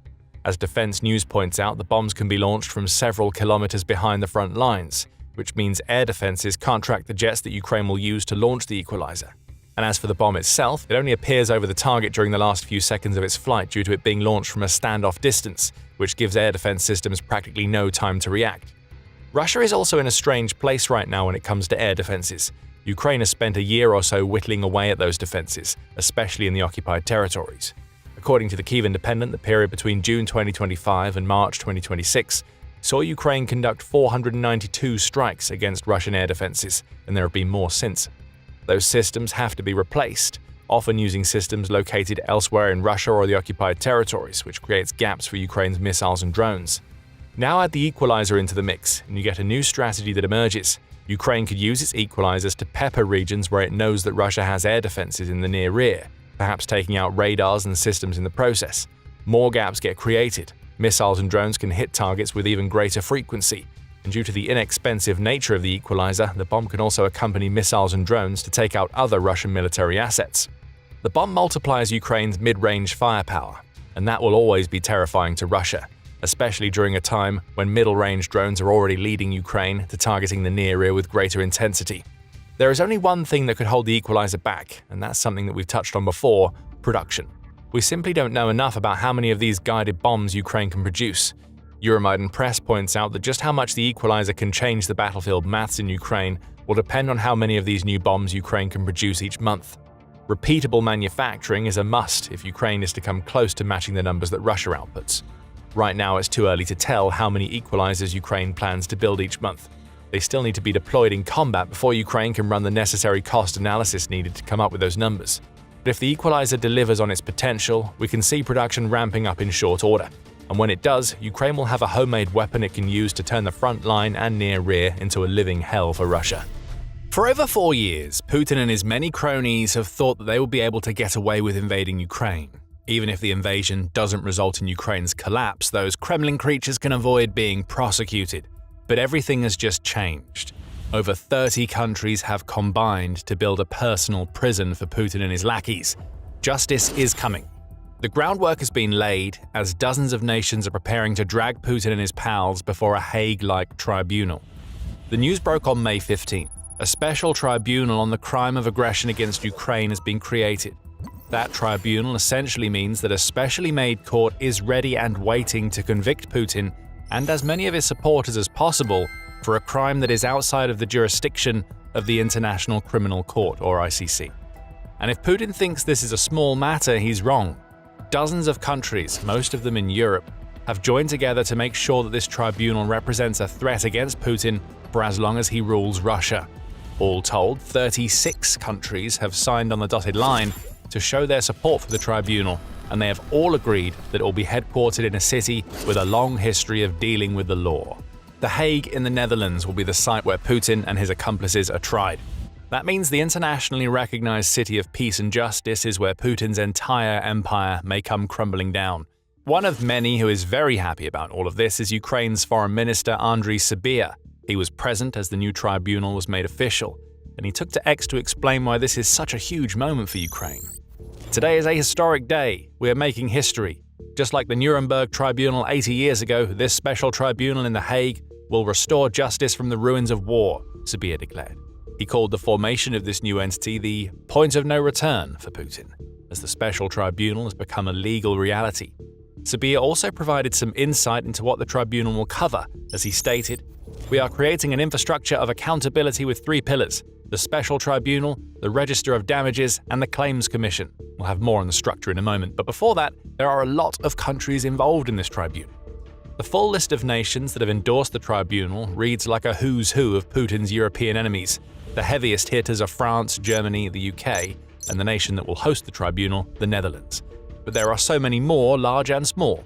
Andorra, Austria, Belgium, Croatia, and Cyprus are all signatories. So too are Denmark, Finland, and the Baltic states of Estonia, Latvia, and Lithuania, and the Czech Republic. Adding more names to the list are Greece, Iceland, Ireland, Liechtenstein, Luxembourg, Moldova, Montenegro, Norway, Poland, Portugal, Romania, Spain, Sweden, and Switzerland. Even relative minnows such as San Marino and Monaco have used the opportunity to register their disgust of Putin's actions and confirm that they will do all they can to bring the Russian leader to justice. Plus, there are signatories outside of Europe such as Costa Rica and Australia that have lent their voices to the special tribunal. And back in Europe, the European Union has endorsed the tribunal, despite the fact that member states including Bulgaria, Malta, Slovakia, and Hungary haven't signed up. And of course, there is Ukraine. Observant viewers will note that there is one major name missing from the list, the US. America hasn't signed up to the special tribunal as it seems more determined to pursue a peace agreement between Russia and Ukraine that would settle the war without bringing Putin and his cronies to trial. However, the list remains open for any country to join. A wide net has already been cast for Putin and his pals. That net could grow even wider as more nations sign on the dotted line, and it could become inescapable if the US decides to lend its weight to the tribunal. So the documentation has been signed. The special tribunal is official. But what does the structure of all of this actually look like? Sybiha gave us some clues when mentioning the 3 pillars that the tribunal will pursue. Euronews adds to this by noting that Alain Berset, who is the Secretary General of the Council of Europe, has called on all participants to begin work on their individual legislative procedures and to each start allocating the funding required to allow the tribunal to get to work as soon as possible. This tells us that each signatory will have its own legal framework in place, though we'll likely see plenty of crossover, and that all 36 have skin in the game in the form of money they'll be using to set up the structures. The EU has gotten a jump on everybody else by committing 10 million euros, or about $11.6 million, to getting itself set up. More money will follow. If all other nations follow suit, hundreds of millions of dollars are going to be invested, and extensive legal frameworks will be created to bring Putin to justice. On top of all of this, a committee has already been created that will oversee the annual budget dedicated to the work the tribunal does. That committee will also oversee the mechanics of the tribunal, including the election of judges and prosecutors when the time comes for trials, and the adoption of internal rules that dictate how those trials will be held. All signatories have agreed to respect the tribunal's independence, which should go a long way to ensuring that it doesn't get wrapped up in red tape caused by infighting. What we're seeing here is a unified response to the plague of Putin. As we all know, unity within Europe is always the last thing that Putin wants to see. A legal reality has just slapped Putin round the face. But questions still remain, particularly in terms of what this all means for Russia, and whether Putin and his cronies will ever find themselves standing in front of a judge to take accountability for the crimes that they've committed. We'll come back to that second question. In terms of what all of this means, the Special Tribunal is something that Ukraine has been pushing Europe to form for several years. As far back as December 2022, the Atlantic Council reported on comments made by Ukraine's President Volodymyr Zelensky about the formation of a special tribunal that will be able to prosecute Putin for crimes that are outside the jurisdiction of the ICC and other existing criminal courts. Those December calls were a reiteration of Zelensky's push for a tribunal that had begun almost from the moment that Russia launched its invasion. "The crime of aggression is the alpha and omega of the war," Zelensky said at the time, adding, "To start a criminal and unprovoked war is to open the door to thousands of crimes committed during hostilities and in occupied territory." Those calls took a while to answer, but the foundation of what we have just seen become official was being laid several years prior. In May 2025, many of Ukraine's allies that have now put pen to paper endorsed the creation of the tribunal, which they plan to be capable of delivering a host of sentences up to and including life imprisonment for anybody who came before it and was convicted. The US was a major absence in that endorsement, though it had been a key part of helping to form the special tribunal during former President Joe Biden's tenure. Current President Donald Trump was in charge by the time the endorsement was made, and he seemed more focused on mediating peace talks than on prosecuting Putin. Nothing seems to have changed in that regard. So what all of this means is that the tribunal being made official amounts to the realization of something that Ukraine has wanted since the beginning of Putin's invasion. This is a legal mechanism that didn't exist before, and it's been created with the sole purpose of punishing Putin and his fellow war criminals. But what many may not realize is that the entire reason why this tribunal has to exist at all is that there is a very specific crime for which Putin can't be convicted by existing courts. Before we reveal what that crime is, this is a quick reminder that you are watching The Military Show. There's a lot more where this comes from, so hit subscribe to keep up with the channel. Normally, the types of crimes that the new special tribunal has been created to prosecute will be handled by the ICC, and one crime in particular is the one that Ukraine wants to get Putin and as many of his allies as possible in the dock for, the crime of aggression. There's practically no denying that Putin and his generals are guilty of this crime. The Coalition for the ICC describes this particular crime as follows. The act of aggression means the use of armed force by a state against the sovereignty, territorial integrity, or political independence of another state, or in any other manner inconsistent with the Charter of the United Nations. Anybody who is prosecuted for this particular crime by the ICC must be a political or military leader, which covers Putin, his Kremlin cronies, his generals, and even some of the leaders of other countries that have assisted Russia in its invasion of Ukraine. And for a conviction to be achieved, the courts must prove that the defendant was involved in one or more of the planning, preparation, initiation, or execution of a state act of aggression against another nation. So Putin is banged to rights. He would have literally no defense against any of these charges. But there's a problem, and this problem is the reason why the special tribunal had to be created in the first place. For the ICC to convict any leader of the crime of aggression, that crime must be attributed to a state party that is a signatory to the Rome Statute. Russia isn't a signatory. In fact, it can even use its veto as a member of the United Nations Security Council to block a referral from the Security Council that could otherwise give the ICC a route to prosecute Putin and his lackeys for the crime of aggression. The architects of the Ukraine invasion can't be held to account by the ICC for something that even the judges at Nuremberg called the supreme international crime when they were dealing with the Nazis in the aftermath of World War II. This isn't to say the ICC is useless when it comes to convicting Putin for his crimes. Russia's leader has many others, as DW points out, and there are ICC warrants out for Putin and his cronies for more specific crimes, including unlawful deportation and transfer of children, and deliberately targeting civilians with Russia's attacks. But the ICC can't get Putin for the crime of aggression. The new special tribunal can. It exists to prosecute the crimes that the ICC has deemed to be outside of its jurisdiction. But that brings us back to our earlier question, which is whether the special tribunal will actually be effective in bringing Putin and his cronies to justice. And that question isn't easy to answer. DW notes that most of the signatories for the new tribunal are members of the Council of Europe. Russia used to be a member of that council, though it was booted out when Putin invaded Ukraine. But that doesn't appear to be a factor in whether the council can take part in trials designed to prosecute Putin. So that's one barrier out of the way. The far larger barrier lies in how the tribunal would attempt to target Putin. Euronews reports that the crime of aggression is considered to be a leadership crime that falls on the shoulders of the people who made the decisions to commit an act of aggression, such as the invasion of another country. Typically, the ICC, as well as the new tribunal, would prosecute the Troika in Russia, which is a group that includes the country's president, prime minister, and foreign minister. Others can and will be prosecuted, including high-ranking military commanders who have helped to organize and oversee the assault on Ukraine's sovereignty. But it's the Troika issue that is the major problem for the tribunal. That Troika is immune to being tried in absentia, which means that the only way for Putin to be prosecuted, even though the tribunal gets around the ICC jurisdiction problem, is for him to be physically detained and brought to trial. That could happen if Putin is ever dumb enough to travel through one of the special tribunal's signatory nations, but that seems an unlikely move for Russia's president. So the personal prison built for Putin will have to wait. But that isn't the case for the prisons being built for the many cronies who have helped him execute his Ukraine invasion. Those outside of the Troika can be prosecuted in absentia. Euronews brings up the example of Valery Gerasimov, who is the chief of the general staff of the Russian armed forces. He's a valuable ally for Putin, as well as a man who is willing to lie to Russia's leaders about his army's gains in Ukraine so that Putin can pretend that his invasion is going well, as he did in September 2025, when he exaggerated Russian gains in Kupiansk and Pokrovsk.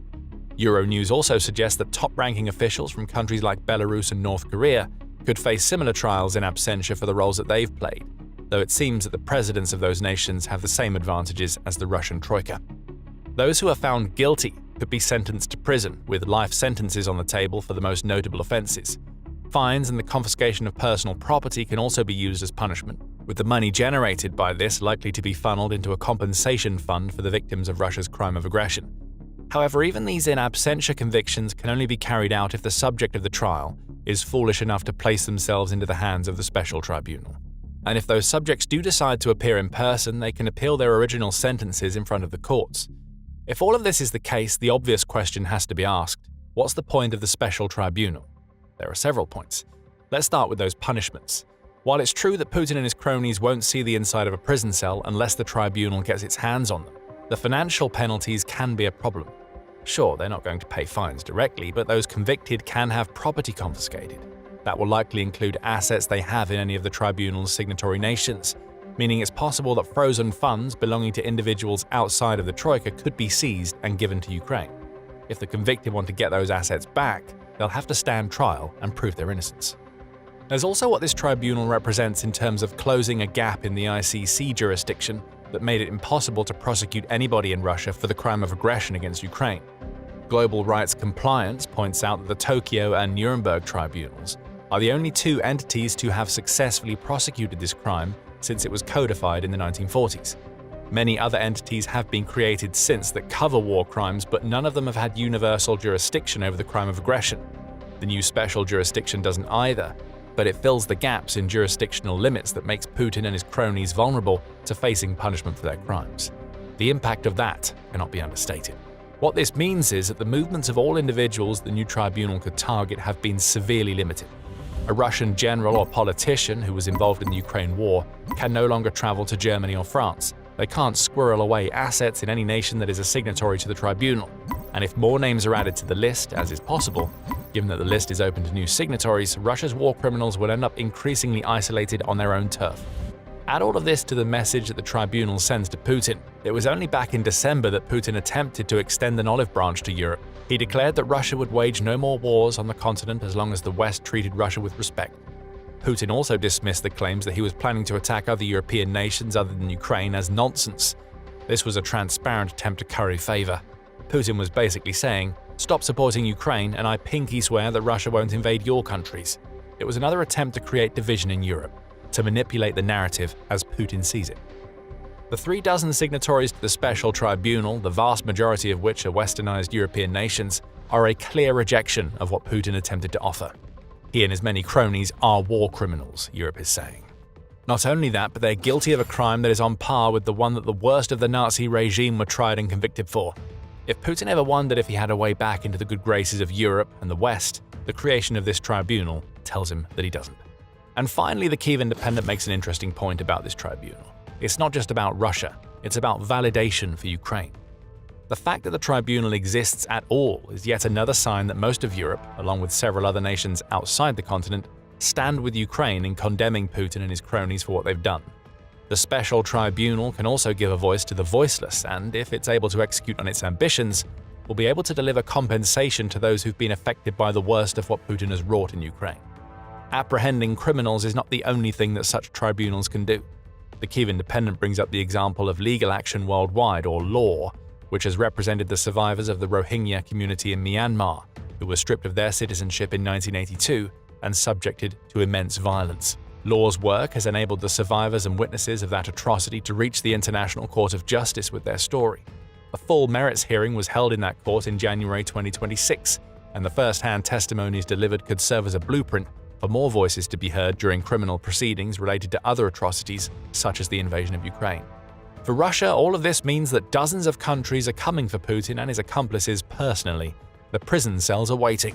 Only time will tell how effective the new special tribunal is at filling them. One other name that may be on the list for potential prosecution is the dictator of Belarus, Alexander Lukashenko. And Lukashenko is on the verge of making this an easy case for the tribunal. He has gone insane as he prepares for a war that he should have no part in. Find out more about what Belarus is doing and what it could mean for Ukraine in our video. And if you enjoyed this video, remember to subscribe to The Military Show to see more of our analysis of the latest developments in the Ukraine war. And thank you as always for watching.